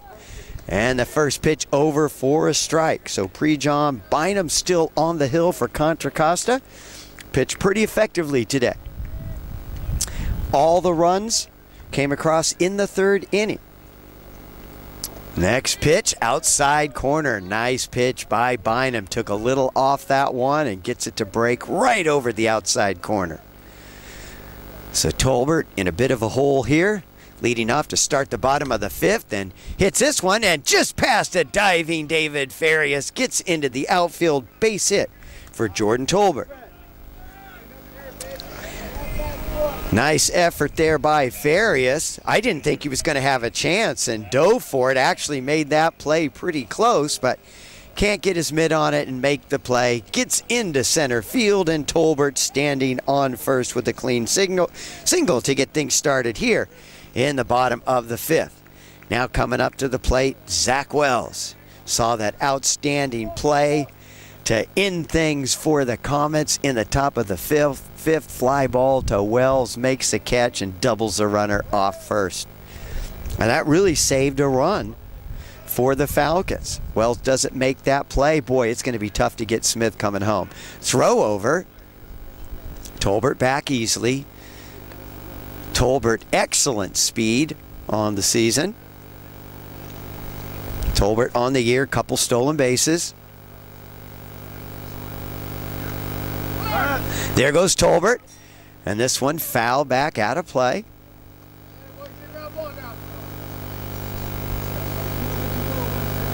Actually, Tolbert with no stolen bases on the season. Wanted to check my stats, didn't feel good about that one. And I was right, no stolen bases for Tolbert. He should have some though. This kid is fast and he runs well. All right. Pre-John Bynum, long look over at Tolbert. Pretty good lead by Tolbert. Throw over. Joe Aroldi, first baseman, trying to keep Tolbert close. Bynum, tall, lanky righty. Facing one of the better hitters in Northern California, Wells lifts that one, and that's going to carry with the win. It gets all the way past Lamar Smith, bounces off the wall. Tolbert's going to score easily, and Wells all the way to third. So, boy, when Wells hit that, almost looked like a routine fly ball, but no such thing as a routine fly ball here in March. That one just carried and carried all the way past Lamar Smith and Corey Oda, the right fielder. Both gave it a chase, not able to catch up with that one. And so Falcons, another run on the board. They answer back after Contra Costa picked up their first run in the top half of the inning. So Falcons back to a 3-run lead. So Zach Wells, another triple on the season, another run batted in. And it was funny talking to Wells yesterday, and we asked him how he felt about the start to the season. He goes, well, I'm kind of in a little slump right now. His slump was not getting a hit in the game against Laney. He was 0 for 4 after hitting safely in the first 11 games, and he still scored 3 runs. Gotta like that when a kid goes 0 for 4 one game, hitting over 300, calls it a slump. He's come out of that slump pretty quickly. All right, Crosby, he rips this one, and Smith having trouble finding it, stays with it, and it gets by him. Thought he was going to make the play, but couldn't hang on. And so Wells comes home easily. Crosby stand up double. And I think that was more the sun than the win for Lamar Smith, because he had a bead on it. You could see him covering his eyes and actually had his mitt in the right position. I think it just kind of surprised him when the ball hit the mitt, might have hit the base of the glove, bounces out, and so big break for Crosby. Crosby able to get to second base. Zach Wells comes home to score. Even with the wind and the sun, that's probably going to be an E8 on Lamar Smith, the center fielder. So 2 runs aboard. Nick Speeney steps in. Crosby at second. Swing and a miss. Speeney got his money's worth on that one. And so Tolbert starting things off with a base hit, followed by Wells triple, an E on the center fielder, and Falcons have 2 runners on. Crosby standing at second. Bynum checks him. Here's the pitch to Speeney, and Speeney lifts this one. And here comes Corey Oda. Nice running catch. Crosby has to hustle and gets back to second. It's a nice play by Oda. He had a lot of ground to make up. Wind kind of pushed it out for him too, but nice hustle by the right fielder. Now batting, third baseman, number 1, Tucker Bishop. So that's going to be the first out here in the bottom of the 5th.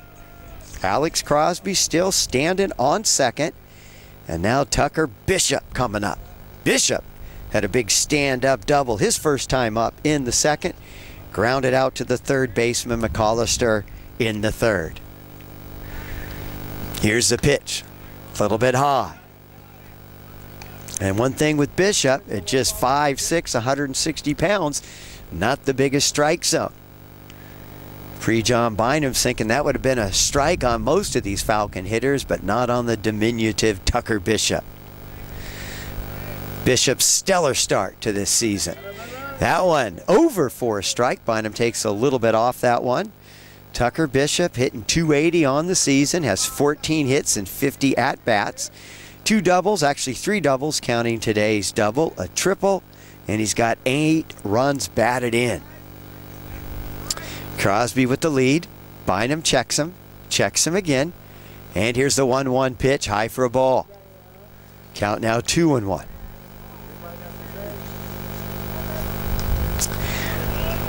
Weather still pleasant here at Billy and Louise Yarborough Stadium. Just past 3:30. Game time was 2:05. Falcons now up 5-1 over Contra Costa here in the bottom of the 5th. John Bynum, those pitched pretty well. This one ripped into center field. Smith has it, and Crosby's going to score easily. Smith throws in to Farias, who cuts it off and holds Bishop at first with a base hit. So solid base hit by Tucker Bishop. Another run batted in, and Bishop had 2 RBIs in that 15-4 win over Laney, and that was on Saturday. Gets another run batted in, 2 for 3 today with an RBI for Tucker Bishop. And that's going to be it for Pre-John Bynum. So Bynum will exit. He's down 6-1, but not a real bad outing for Pre-John Bynum. There were a couple plays where his outfielders let him down, and just a couple balls that got by his infielders, and Falcons doing a really good job on capitalizing on the opportunities they've had in this game. So Pre-John Bynum is out. He gives up 5 runs. And incoming to pitch now will be number 9. That'll be Kyle Martinez. Kyle Martinez, right-handed pitcher, 5'11", 180-pounder, just a freshman. And he's 1-1 on the season. No earned runs given up, 0-0 on the season. This will be his second appearance, just 1 inning of work on the season. He's given up 1 hit and 1 walk.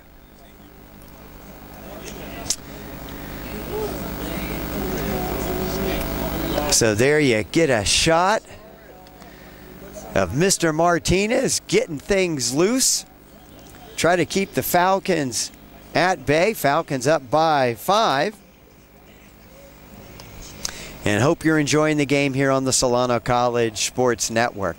Also, too, we hope to debut next Tuesday evening on the Fairfield Cable Access Channel.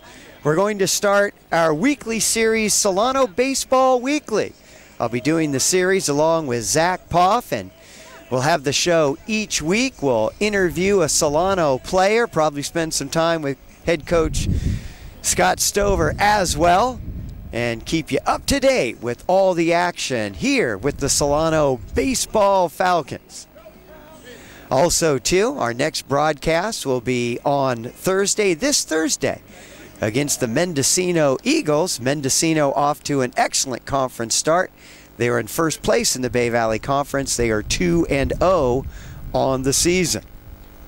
All right, well, it looks like Kyle Martinez now is ready to go.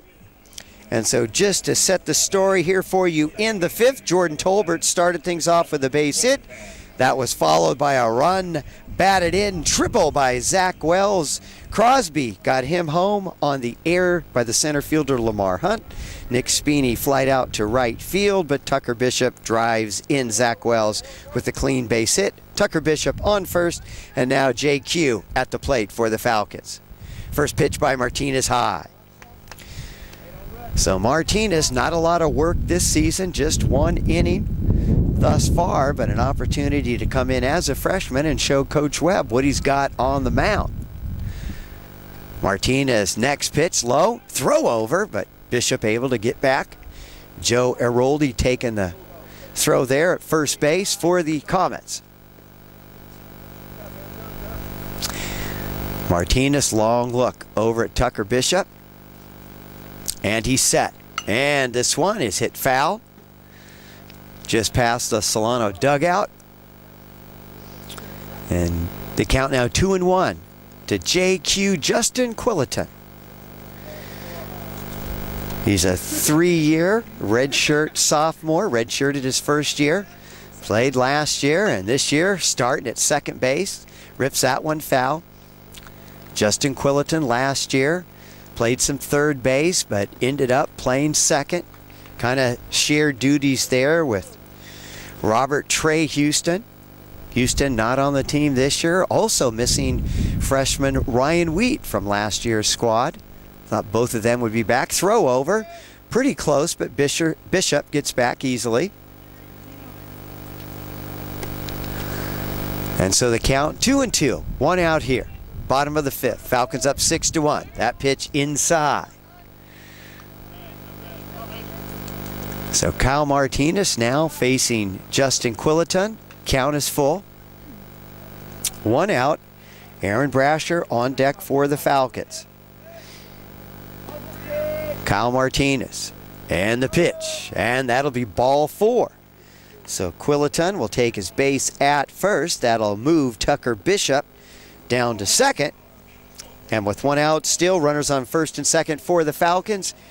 Aaron Brasher now coming up to the plate.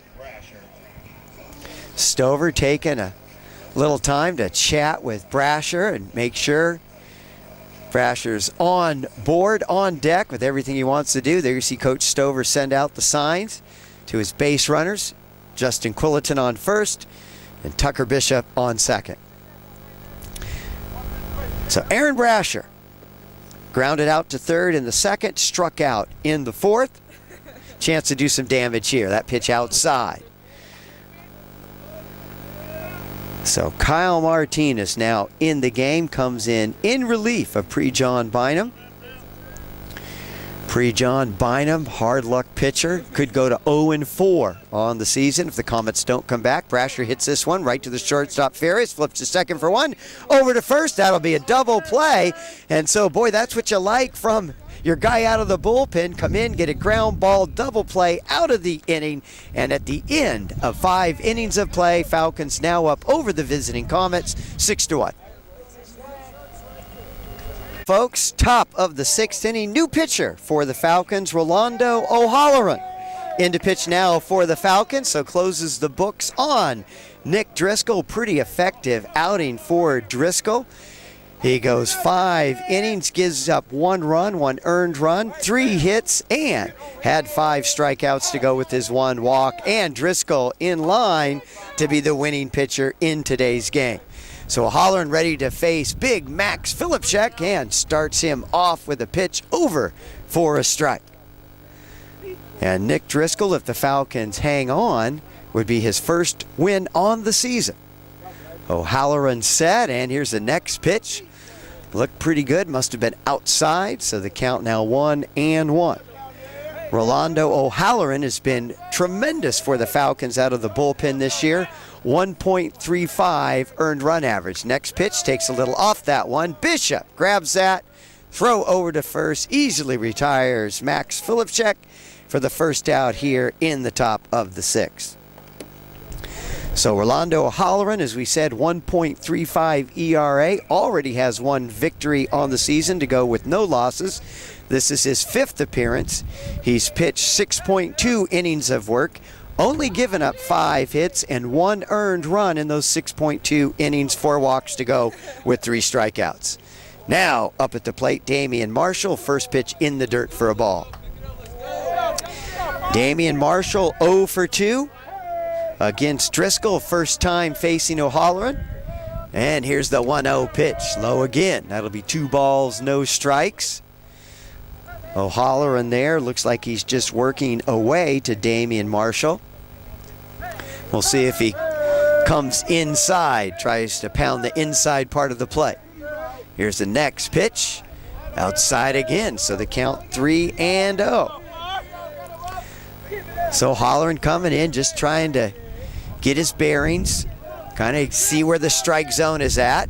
Finds it there with the strike. So the count now 3-1. Already 1 out here in the 6th. Falcons up by 5, 6-1 over the Comets. This one is a pop fly.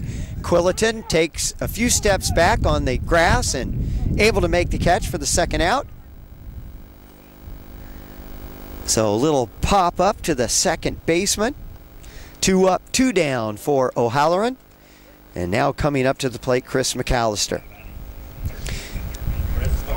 McAllister struck out in the second and had a big double in the 4th. Ended up stranded at third base.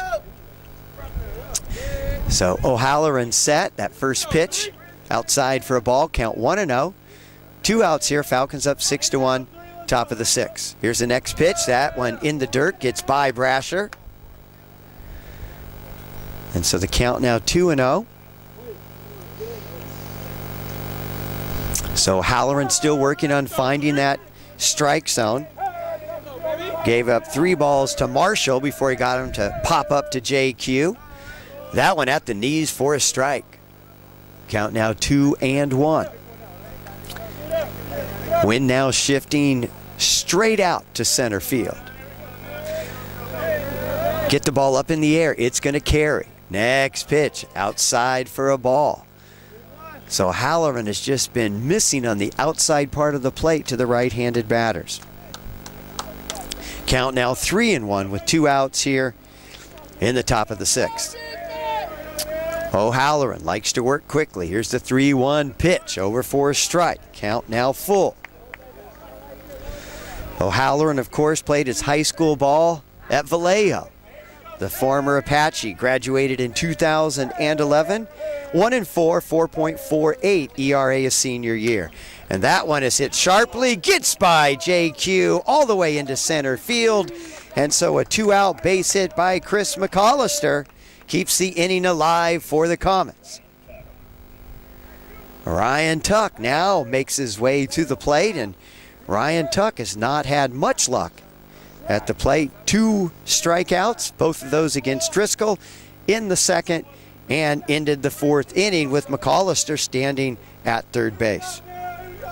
So Tuck steps in, right-handed batter, and this is a chopper. Hit to Bishop, goes down, nice play, long throw, and gets him. Good play by the third baseman out of Benicia, Tucker Bishop. So after the 2-out single by McAllister, he's stranded at the end of 5.5 innings of play. Falcons up over the Comets 6-1. Ready. All right, getting things started here in the bottom of the 6th inning. The pride of Fairfield, Gio Torres, coming up to the plate. Gio hitting .211, but does have a base hit, has scored a run, and was on board via the air by third baseman McAllister back in the 4th. Martinez still on the hill and starts off Torres with a ball that's outside for a ball. So Gio Torres at the plate. Swing and a miss. Torres, talented freshman for the Falcons. He and Edgar Ibarra, Jordan Tolbert, all 3 of these freshman kids, significant playing time this year. Next pitch over for a strike by Martinez. Martinez now in his 2nd inning of work. Came in relief of Pre-John Bynum back in the bottom of the 5th. Martinez ready, takes a little off that one. Torres stays back on it. Nice single up the middle. Good bit of hitting by the freshman. So base hit by Torres. And now coming up to the plate, the shortstop, David Fernandez. Fernandez thus far, 1 for 2. Had a base hit to start things off for the Falcons in the bottom of the 1st, was on board and scored a run via an error by the pitcher Bynum in the 3rd, flight out to center fielder Lamar Smith in the 4th. So Fernandez facing Martinez for the first time, and that pitch, chopper to the shortstop Farias, nice glove, gets it to second, throw over to first, not in time, but Farias, good job snagging that one with the leather and getting it over to Ryan Tuck, the second baseman, to get the lead runner. So Torres is retired 6-4, and now David Fernandez on first base via the fielder's choice. And good job by Fernandez hustling all the way down first to beat the double play. Tolbert fouls that one over to Tommy Pavesi, the third base coach. And so Tolbert is 1 for 3 today. Popped up to the catcher in the 1st, flight out to right in the 3rd, and had a big base hit, scored a run in the last inning in the 5th. Facing Martinez for the first time. So Fernandez at first after grounding into the force out. Here's Martinez's pitch inside. So that'll be 1 ball, 1 strike, 1 out here. Bottom of the 6th. Still pretty blue skies, although you can see the clouds coming in. Expecting rain tonight. This one by Tolbert is lifted into right field. Wind's got it, but good job by Oda going back, and Fernandez, he'll have to scamper to get back in time, but does. So Tolbert gave that one a ride, but good positioning by Oda in right field, already playing fairly deep and able to take a few steps back and retire Jordan Tolbert. That'll be the 2nd out in the inning. So Zach Wells now stepping in. Wells 1 for 3 today and has scored a run. Wells now has scored 17 runs this season. leads all of Northern California in runs scored with 17. Wells now, though, looking just to keep this inning going. That pitch, good pitch by Martinez, catches the outside corner.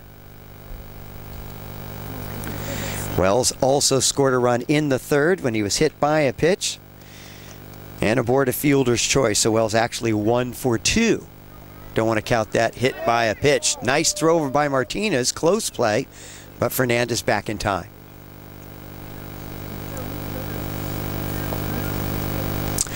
Zach Wells ready. Right-handed hitter. Martinez throw over. Almost gets by Aroldi.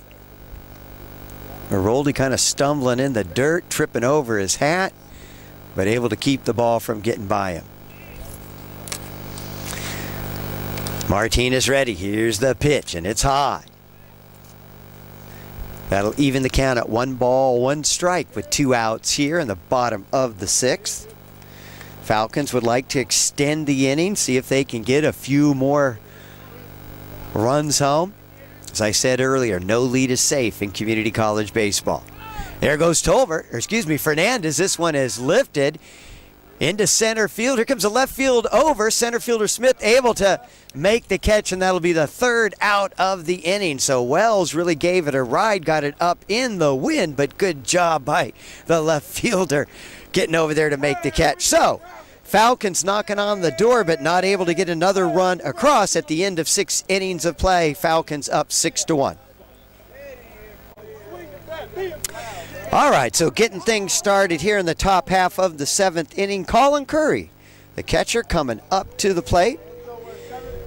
Curry was aboard back in the 5th inning, ended up scoring the only run for the Comets back in the 5th, and flew out to center fielder Jordan Tolbert back in the 2nd. Facing O'Halloran for the first time, and O'Halloran starts him off with a strike at the knees. Couldn't tell if Curry went around or if it was a called strike, but nonetheless, it's a strike. Count 0-1. And O'Halloran set. Here's the next pitch, a little bit outside for a ball. So O'Halloran now in his 2nd inning of work came in relief of Nick Driscoll in the 6th inning. Gave up a base hit with 2 outs, but that's it. Next pitch low for a ball. Rolando O'Halloran, a red shirt freshman, and off to a really good start this year. Should be a kid you can rely on out of the bullpen for this year and the next year to come. That one low for a ball, so the count 3-1. Comet dugout trying to liven things up, get a rally going. Next pitch, outside corner for a strike. Good pitch by O'Halloran. Curry was getting ready to take his base. So now the count is full. O'Halloran out of the windup and the pitch, and it's hit. Takes a hop right to JQ, stays with the throw over, and Curry is retired. First out here in the top of the 7th inning. So now coming up to the plate, number 12, the shortstop David Farias. Comes in hitting .233 on the season, was on board via an error in the 3rd, struck out in the 5th. That one fouled back. And Farias struck out in the 5th. That was against Nick Driscoll. So first time Farias facing Rolando O'Halloran. O'Halloran out of the windup and the pitch, and this one is going to be a solid base hit out to center. It gets by Tolbert. It's going to go to the wall. Tolbert has it. Farias around 2nd, and he'll stay put. Thought he might have a chance to stretch it into a triple, but good job by Tolbert with that excellent speed, tracking that one down and getting it in fast. And certainly you never want to make the 1st or 2nd out of the inning at 3rd, trying to stretch a double into a triple. So Farias has a double. That's his 1st hit in the game. Now we go to the top of the order, and Lamar Smith, the center fielder, stands in, hitting .290. That went high. Lamar Smith Not too tall, listed at 5'9", but I'm going to say closer to maybe 5'7", 5'8", 165-pounder, just a freshman. And he's looked pretty good in center field today. Next pitch over for a strike. Did have the one error, but that was a ball that just got lost in the sun. He's done a pretty good job out there, especially dealing with the swirling wind. So David Farias takes his lead at second. Fernandez, the shortstop, keeping him close. O'Halloran off-speed pitch, but misses. And that'll be 2 balls and 1 strike. Lamar Smith started the game off with a walk, was stranded at second, sacrifice bunt in the third, and solid base hit in the fifth, stole a base as well, stranded at third. Next pitch, outside for a ball. So the count now 3-1 with 1 out here. So Contra Costa trying to get something going here, see if they can claw their way back into this game. Only down by 5 runs. Anything can happen in community college baseball. Don't go anywhere. That one high for a ball. So Lamar Smith will trot down to first. Farias is going to stay at second. And now you got Corey Oda, the right fielder, coming up to the plate. Oda hit by a pitch in the first, base hit in the third, and flew out to Zach Wells in the fifth. That led to that double play, and going to be a break in the action. And Coach Stover, he's going to take a trip out to the mound. He's calling the whole infield in, and they're going to talk a little strategy here. Certainly just wants to remind everybody what the situation is if a ball is hit, what the opportunities are. Wants to make sure everybody keeps their head in the game, and don't want to give the Comets a chance to get back into this game and have a big inning. Rolando O'Halloran has been pretty effective this year, though, pitching out of jams. I remember that very first opening game against DVC. He came in and got out of jams in both the 9th and the 10th inning to keep that game going all the way. 20 innings. Falcons eventually won that 6-4. Big Justin Quilliton home run. And so he starts off, Corey Oda, with the ball outside. So the count 1-0.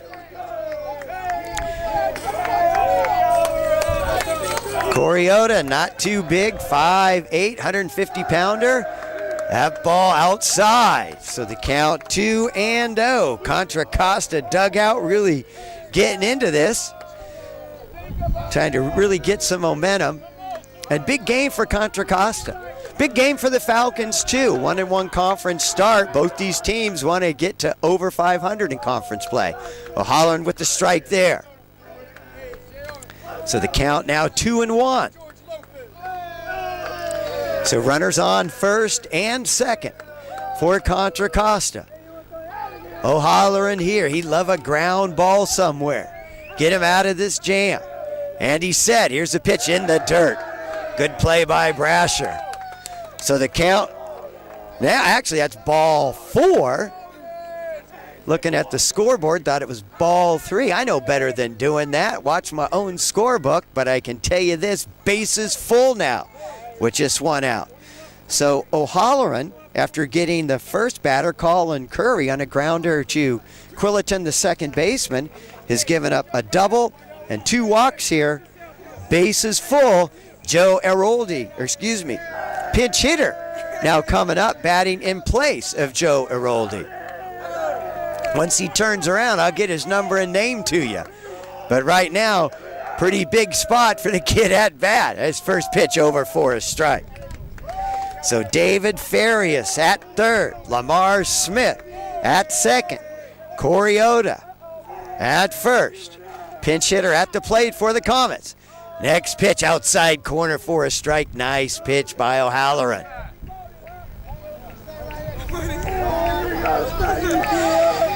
So big moment in this game, folks. Falcons up by 5, but big chance for the Comets to get into this next pitch, and it's hit to JQ. Dives off his glove. Farias is going to come in to score.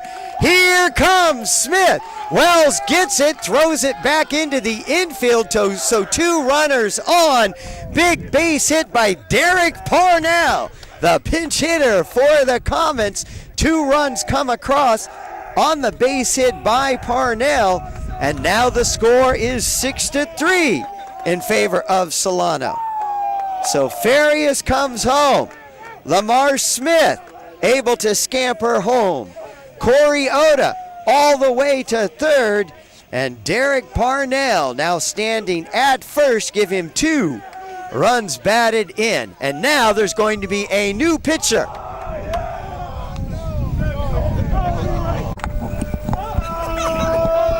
Ready? All right, so in pitching now for the Falcons, Drew Lamont. And boy, he's been effective out of the bullpen for the Falcons. Drew Lamont out of Berean Christian High School in Walnut Creek. 2.35 ERA, is 1-0 on the season. This is his 7th appearance in 7.2 innings of work. He's only given up 2 earned runs on the season, but big spot here for the freshman. And we've got another pinch hitter batting in place of Max Philipschek at the plate. Lamont's first pitch over for a strike. So at the plate, number 6, Brandon Brown, batting in place of designated hitter Max Philipschek. So Brown steps in, big moment for the freshman. 5'10", 180-pounder, right-handed batter. Lamont fakes the throw to third, then to first. So you got Corey Oda standing at third. You've got Derek Parnell with that big base hit to drive home 2 runs here in the 7th. He's over at first. And Brandon Brown standing in with 1 out against Drew Lamont. Here's a pitch by Lamont. It's a bunt. It's going to get to Crosby. He's just going to tag out Brown. That'll get the run home. So sacrifice by Brandon Brown does his job. That's going to be unassisted to Alex Crosby, the first baseman. That's going to be the 2nd out in the inning. And a sacrifice bunt RBI for Brandon Brown. And now Damian Marshall, or actually another pinch hitter, Cameron Jones, now coming up to bat in place of Damian Marshall.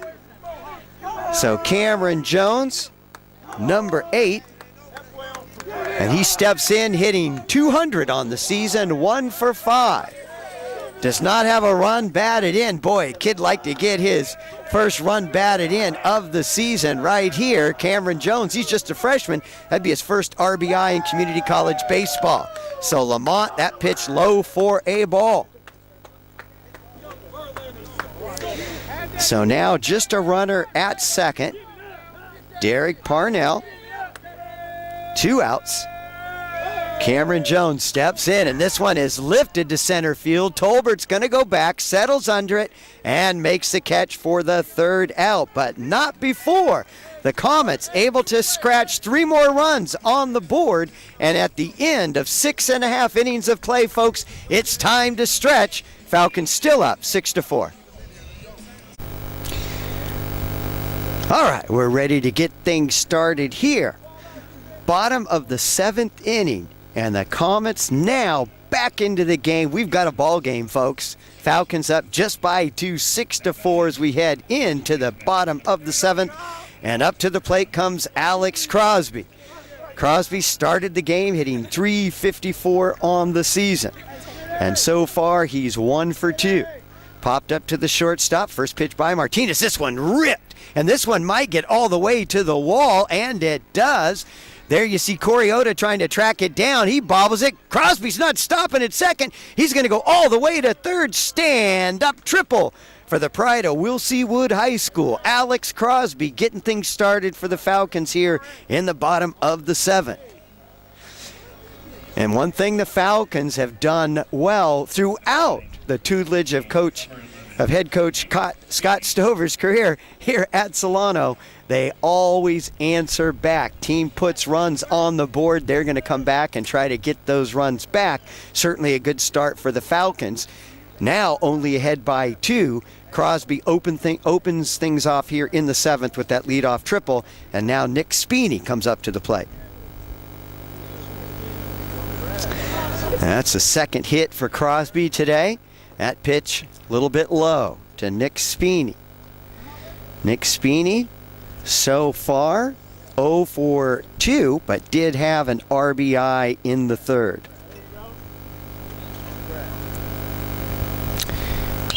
And this one is lifted to right field. Oda going back. He's got it nearly at the warning track, but certainly hit hard enough to get Crosby home. So Crosby comes home with the run. Falcons add to their lead, now up 3 runs, 7-4.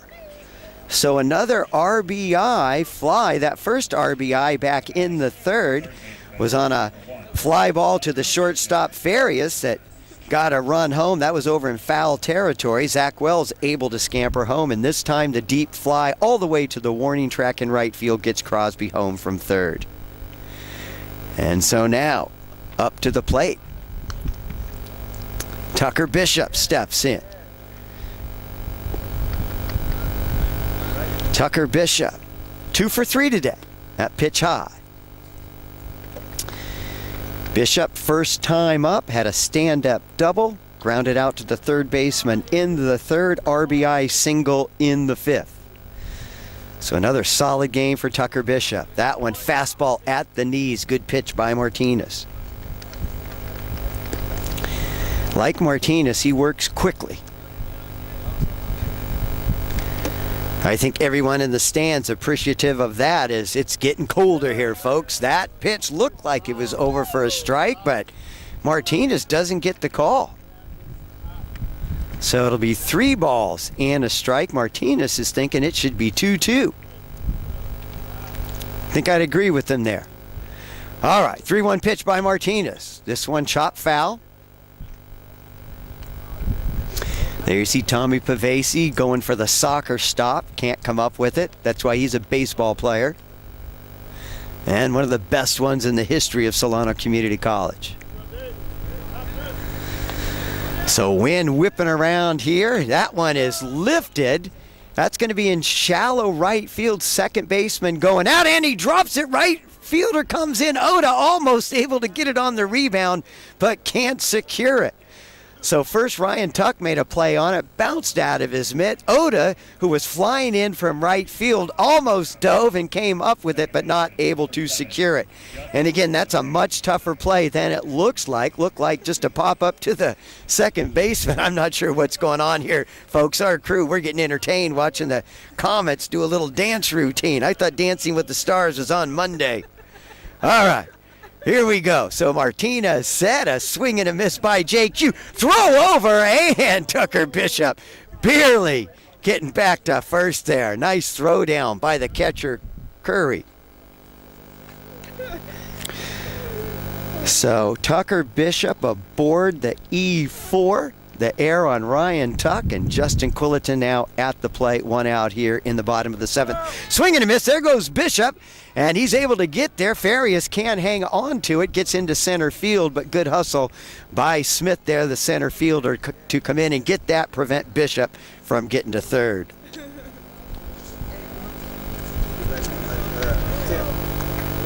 And the only reason I know Dancing with the Stars is on Monday, my wife likes to make me suffer through that. Anyway, here we go. Kyle Martinez set, takes a little off that one. JQ goes with it. He lifts this one into left field. It's going to get past Marshall. And I think that bounced over the fence. That's going to be a ground rule double, certainly enough to get Tucker Bishop home. And so that's going to be a stand-up ground rule double for JQ Justin Quilliton. Falcons, another run on the board. And so quickly get their lead back to 8-4. They were up 6-1, but in the top of the 7th, Contra Costa able to put 3 on the board, get it close at 6-4, but the Falcons with 2 here in the bottom half of the inning stretch that lead to 4 runs. Aaron Brasher at the plate takes a fastball inside from Martinez. So JQ at second. That's an RBI 2 for Justin Quilliton. That'll be his 5th RBI on the season. So Aaron Brasher steps in, facing Martinez now for the second time. That ball outside for a ball. So the count 2-0 here. 8-4 Falcons, bottom of the 7th. Aaron Brasher looking for his first hit today. Hits that one, but right to Farias. Farias is going to throw to third, and they get the lead runner, JQ. Nice decision by Farias there. So Farias, good decision, and the ball was hit hard enough for him to be able to do that and actually retire JQ quite easily, making the throw over to his buddy McAllister at third. So that'll be the second out of the inning. That'll be a 6-5 play. Aaron Brasher on first as a result of the fielder's choice. And now bunt laid down by Torres. McAllister falls down, still makes the throw. Nice play by the third baseman. That'll retire the side, but not before. Falcons able to get 2 runs on the board at the end of 7 innings of play. Falcons now up over the Comets 8-4. Here we go, folks. Top of the 8th inning. Contra Costa Comets down by 4 to the Solano Falcons here at Billy and Louise Yarborough Stadium. Hope you're enjoying our broadcast here on the Solano College Sports Network. Drew Lamont still on the mound for the Falcons. And the first pitch at the knees for a strike. Not sure if we've got a pinch hitter up there in place of Chris McAllister. Still looking for that number 3. We'll tell you when we see it. Next pitch by Lamont, over for a strike. Pretty good pitch by the freshman there. That'll even the count at 1 ball, 1 strike. So both these teams 1-1 in conference play. Falcons 7-5 on the season. Next pitch, a little bit outside for a ball. Contra Costa comes into today's game 2-8-1 on the season. But 1-1 in conference play. Here's the next pitch by Lamont. Catches the outside corner. Nice pitch.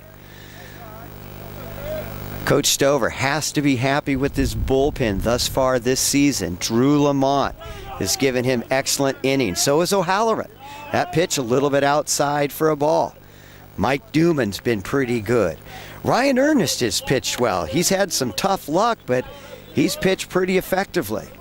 And of course, you can't talk about the bullpen without bringing up closer Nick Altman, one of the best closers in all of Northern California. That pitch, and it is McAllister at the plate, fouls that one out of play. So the count now 3-2. Don't know if we'll see Altman today. Coach Stover might just elect to go with Lamont, 4-run lead. Next pitch, that's outside. So Comets able to start things off here in the top of the 8th with the leadoff walk. And that's one thing the Falcons will want to work on. They've had 1, 2, 3 innings that have started with leadoff walks, and that's never a good thing. Oftentimes those leadoff walks going to come back and bite you in the rear. We'll see if it happens in this inning. Falcons 4-run lead. Contra Costa just 6 outs remaining. And now Ryan Tuck steps in. The gritty little second baseman. Here's a first pitch. Over for a strike. Good pitch by Lamont. Ryan Tuck hitting just 100 coming into today's game. That's going to get worse unless he does something here. Thus far, 0-3 in today's game. But a big hit right here could change all that. Get something going for the Comets. Pitch by Lamont. Took a little off that one. Fouled back by Tuck. Ryan Tuck, no luck against Nick Driscoll. Struck out in the second, struck out in the fourth, and then against O'Halloran, grounded out to Tucker Bishop. the third baseman for the Falcons. Now Tuck, 0-2 count with nobody out here. Top of the 8th inning, McAllister on first. Here's a pitch, and this one popped up. I think, yeah, Brasher has a play. I thought our cameraman Torres might be able to make a play on that one, but stays in play. Brasher over for the first out. And so McAllister stays at first on the foul pop-up to the catcher. So Colin Curry now steps in. Colin Curry is either 1 for 3 or 0 for 2. Not sure how he got on board in the 5th inning. That one is a chopper to JQ, flips over to Fernandez, throw to first, double play. Just like that, Lamont out of the inning after giving up that leadoff walk. And at the end of 7.5 innings of play, Falcons up 8-4 over the Comets. Here we go. Bottom of the 8th inning, Falcons up 8-4, getting things started. The hot-hitting shortstop, David Fernandez. Fernandez has played well today, both at the plate and in the field. That pitch looked outside, and it is. That'll be a ball. So David Fernandez had a base hit back in the first. On aboard an air, that ball low. Back in the third, flight out to center. In the fourth, he was on via the fielder's choice in the 6th inning. Fernandez looking to get something started for the Falcons. See if they can add a few more runs to their 4-run lead. Fernandez ready. That pitch outside for a ball. And it looks like Nick Altman getting ready down in the Solano bullpen. So that could be it for Lamont. Stover will bring in Altman in the ninth. That pitch catches the outside corner. Nice pitch by Martinez. Martinez has pitched pretty effectively for the Comets in relief of Pre-John Bynum. Next pitch by Martinez, and this one is hit, but right to the second baseman. Tuck drops it, stays with it, doesn't make the throw. So another error on the second baseman, Ryan Tuck. So Fernandez on. And now Jordan Tolbert will come up to the plate. And boy, that looked like just a routine grounder to Ryan Tuck. Able to stay with it, but bounced out of his glove by the time he picked it up, and shows the speed by Fernandez. Not able to make a throw. Tolbert around a bunt, hasn't had much luck trying that today. Lays off, but that's over for a strike.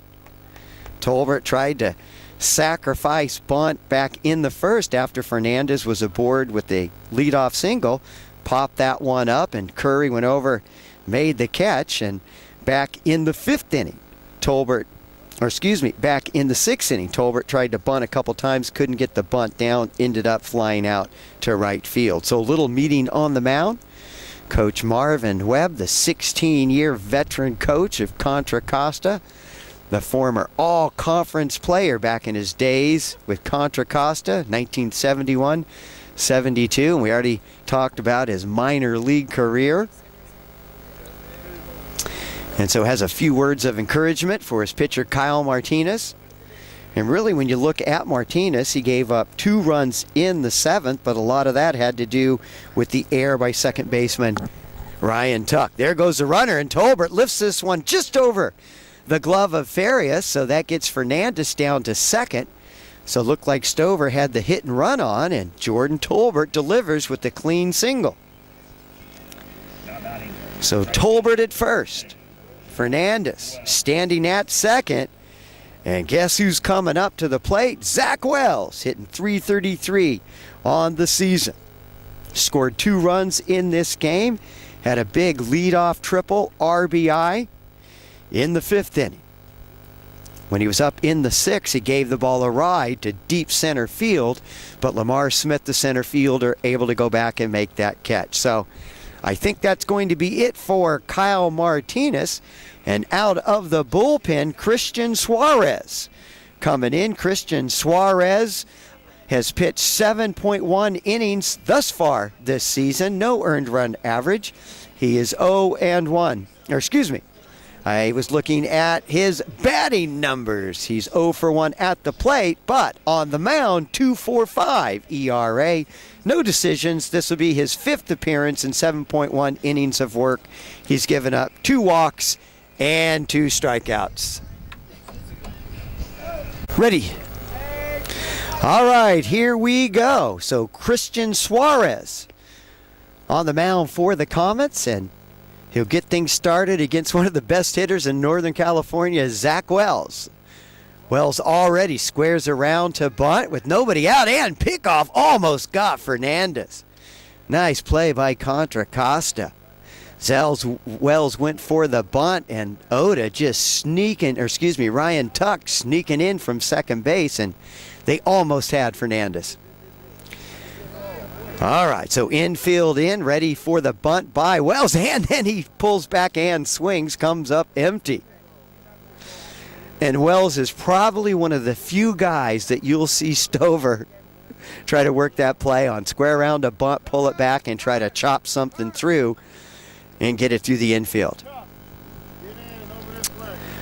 All right, so Coach Webb barking out instructions to his infield, trying to get them in the right place. And so infield in, count 0-1 to Zach Wells with nobody out here in the bottom of the 8th. That one takes a little off that.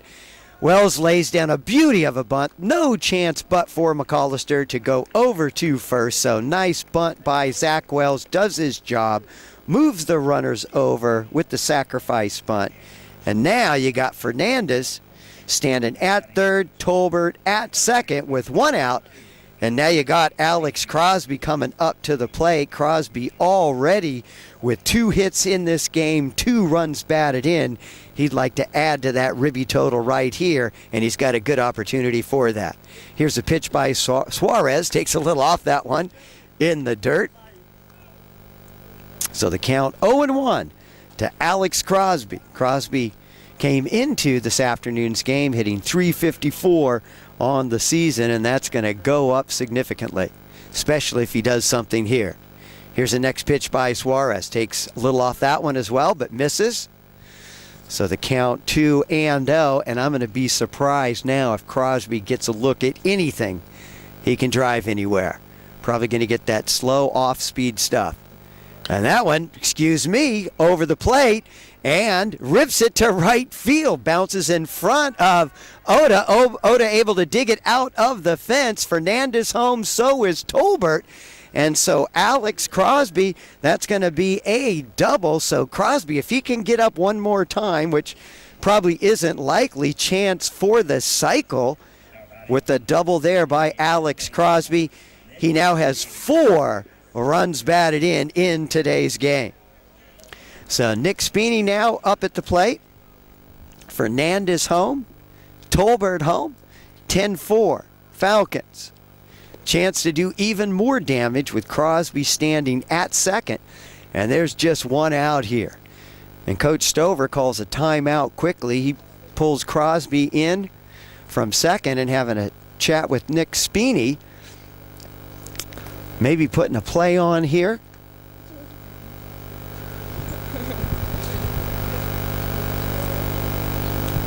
Wind still blowing pretty well, not as bad as it was a little bit earlier.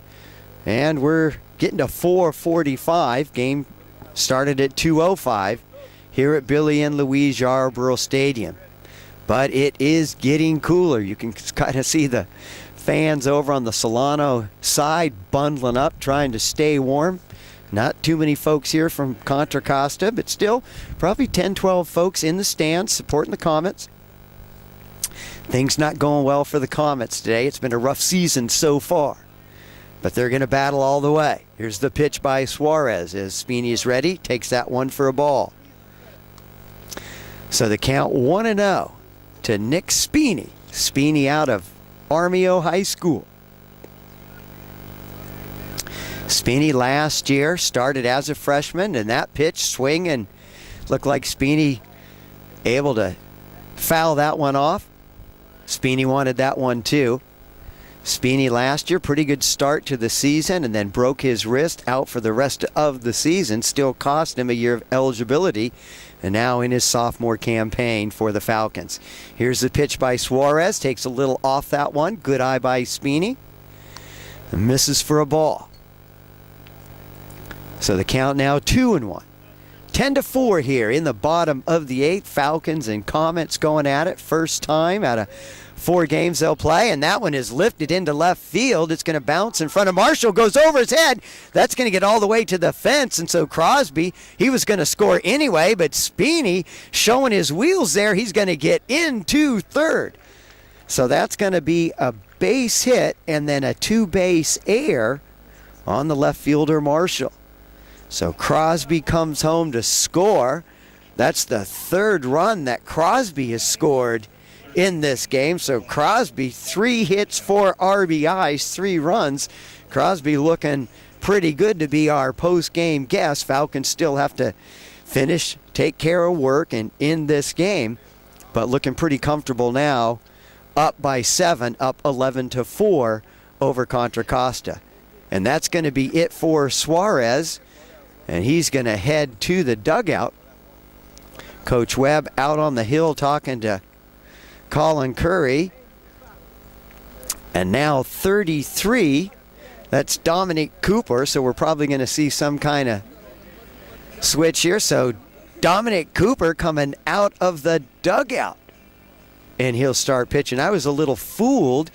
I thought maybe there would be a double switch as they bring a pitcher in from the bullpen, but Cooper coming straight out of the dugout, probably warming up between innings. At least we hope so. All right. So now Dominic Cooper, he'll get ready, right-handed pitcher. No stats on Cooper, so I'm going to guess this is his first time getting in a community college baseball game. He's just a freshman, 6-footer, 180-pounder, right-handed hitter. So he's going to take his warm-up tosses and get ready. So Tucker Bishop will be up to face Dominic Cooper when play is underway. All right, so we're ready to go. New pitcher ready, Dominic Cooper facing Tucker Bishop. And we believe this is the first time for Cooper pitching in a community college game. Could be wrong, we just don't have anything on the stat sheet, and usually that indicates a player has not been in a game. So big moment for Cooper, just trying to keep things where they are. And first pitch to Bishop is promptly hit into left field. So that'll get home Spini, another base hit and RBI for Tucker Bishop. So Spini comes home. That'll be his first run scored. That'll be another hit for Tucker Bishop. Bishop also 3-4-5 in today's game. And that's another run batted in, so that's 2 runs batted in for Tucker Bishop today. Now, Justin Quilliton at the plate. So 1 out here, and that was just on the sacrifice bunt by Wells. And this one is hit down the third baseline, high and foul. Boy, that one got all the way down to the batting cage. So it really shows how the wind is carrying the ball here.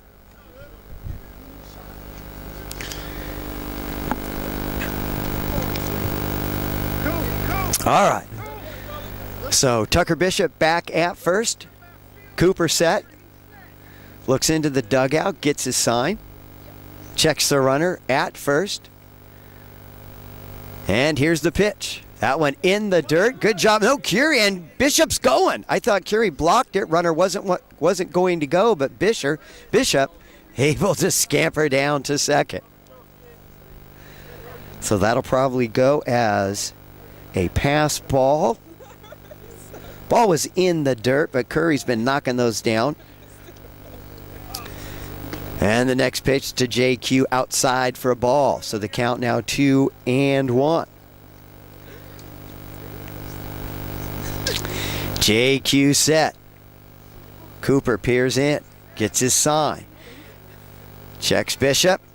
And the pitch, this one's hit into center field, and Smith came in, then realizes, hey, the wind's carrying, I got to get back there. Trips, falls down, ball all the way to the fence. Bishop's going to get around easily, And JQ, he's rounding third. He's going to come home. Here's the throw, play at the plate, and he is out. So good throw. I think that was by McAllister, who got the relay. Might have been Farias. Good play nonetheless on the relay, and Curry able to get the throw and tag out JQ. Close, bang, bang play at the plate. Boy, and Lamar Smith just all kinds of trouble out there in center field. Broke in, then realized he had to break back, fell down, ball to the fence, but still just a long out. So 2 outs here. Brasher facing Cooper. First pitch inside for a ball. And the Falcons have another run on the board. 13-4 now over the Contra Costa Comets. Next pitch over for a strike. And we did see Altman warming up, but now that 8-4 lead has ballooned to 13-4, might see Mike Duman now, who's warming up, come in the top of the ninth. Next pitch, a little bit low. Outside for a ball, count 2-1 now. So the count 2-1 to Aaron Brasher. Falcons able to get 5 runs across here in the top of the 8th. You talk about insurance runs, how's 5 more runs? That should do it. So Falcons now up by 9 runs.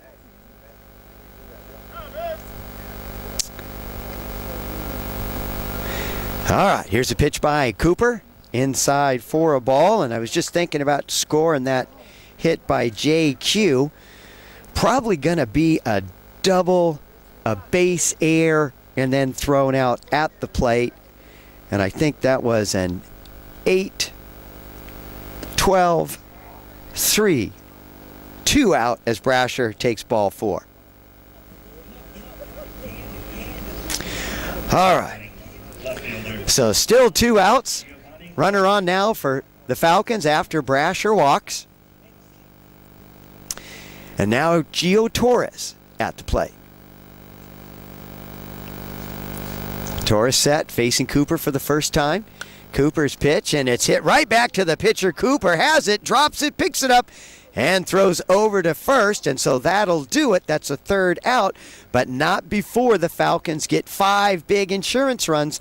And at the end of 8.5 innings of play, Falcons up, at the end of 8 innings of play, Falcons up 13-4. All right, here we go. Top of the 9th inning. Falcons 3 outs away from getting their 2nd conference win on the season. And that would move their overall record to 8-5. 6-2 at home, but still some work to do as David Farias leads off.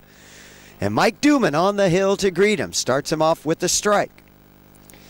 David Farias had a big double, scored a run his last time up in the 7th. Was on board via an error in the 3rd. And that one is hit promptly into left field. And Gio Torres over to cut that one off. Farias, he's going to keep digging. And he's going to get into 2nd with a stand-up double. So not so fast, folks. Still some baseball left. Farias getting things started for the Comets, down by 9, but anything can happen in community college baseball. So now, pinch hitting for Lamar Smith at the top of the order is number 24, Rico Walker. Rico Walker comes in 0 for 17, looking for his first hit on the season. Mike Duman on the hill, and he can bring the heat. That's over for a strike. Rico Walker, big kid, 6'2", 215-pounder, sophomore, right-handed hitter. And Duman set. That one outside for a ball. Mike Duman, this is his 6th appearance on the year. 2.45 ERA. No decisions. Has only given up 1 earned run in those 3.2 innings. That one at the knees for a strike. That one looked a little bit low, but that's one of those where the home umpire's going, I'm cold, I want to eat, let's get this game over. And so Duman gets the call on the strike, count 1 and 2. Next one, check swing, holds back, appeal to the infield umpire, but he's safe. Rico Walker did not go around. All right, count 2-2. Dooman set, runner on second. Here's the pitch, low for a ball. So the count 3-2. Comments already, runner on board. Leadoff double by David Farias here in the top of the ninth. Mike Dooman on the hill, right-hander ready, swing and a miss by Walker. Actually foul tip, Brasher hangs on to it, so strikeout for Mike Dooman. That'll be the first out here. And now coming up to the plate, number 25, Derek Wright. Derek Wright pinch hitting for Corey Oda. So Derek Wright has only had one at-bat this season, 0 for 1 on the season. Get a chance to face Mike Dooman. Dooman set, and the pitch, low for a ball. Mike Dooman, 2 walks, 2 strikeouts. 3 strikeouts now with the K of Rico Walker. Falcons need 2 more outs. Dooman checks the runner, and the pitch over for a strike. Mike Dooman, good velocity. And the thing Dooman's really been working on is really working on his location, trying to work both sides of the plate. Pitching coach Dustin Crenshaw doing a lot of work with Dooman. That one just outside for a ball. So the count 2-1. Last chance for the Comets. Infield playing back. And that one is foul. I thought it was a foul tip. It stays fair and throw over by Dooman. I thought the batter hit that off his foot, but hit in front of home plate, and we're going to have a little discussion there. Marvin Webb coming over to talk to the home plate umpire.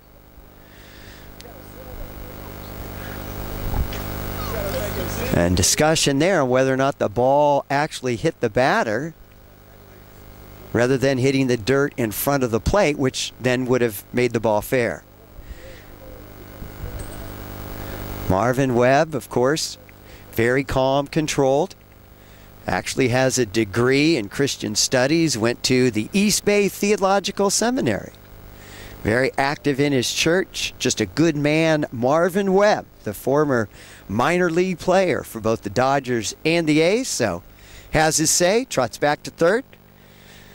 2 out still, 13-4 Falcons, top of the ninth. Mike Dooman on the hill, needs 1 more out to get this win in the books for the Falcons. That pitch low. So Derek Parnell had that big hit in the 7th. Actually got the Comets back into the game, closed the gap from 6-1 to 6-3. That one low again. Parnell stayed on at first base in place of Joe Aroldi. And so Parnell, a base hit, 2 RBIs, trying to do a little more damage here.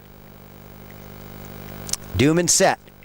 Here's the pitch. Swing and a miss. That ball gets away from Brasher, so Farias will scamper down to third. That run does not matter. Only person that matters is Mr. Derek Parnell at the plate.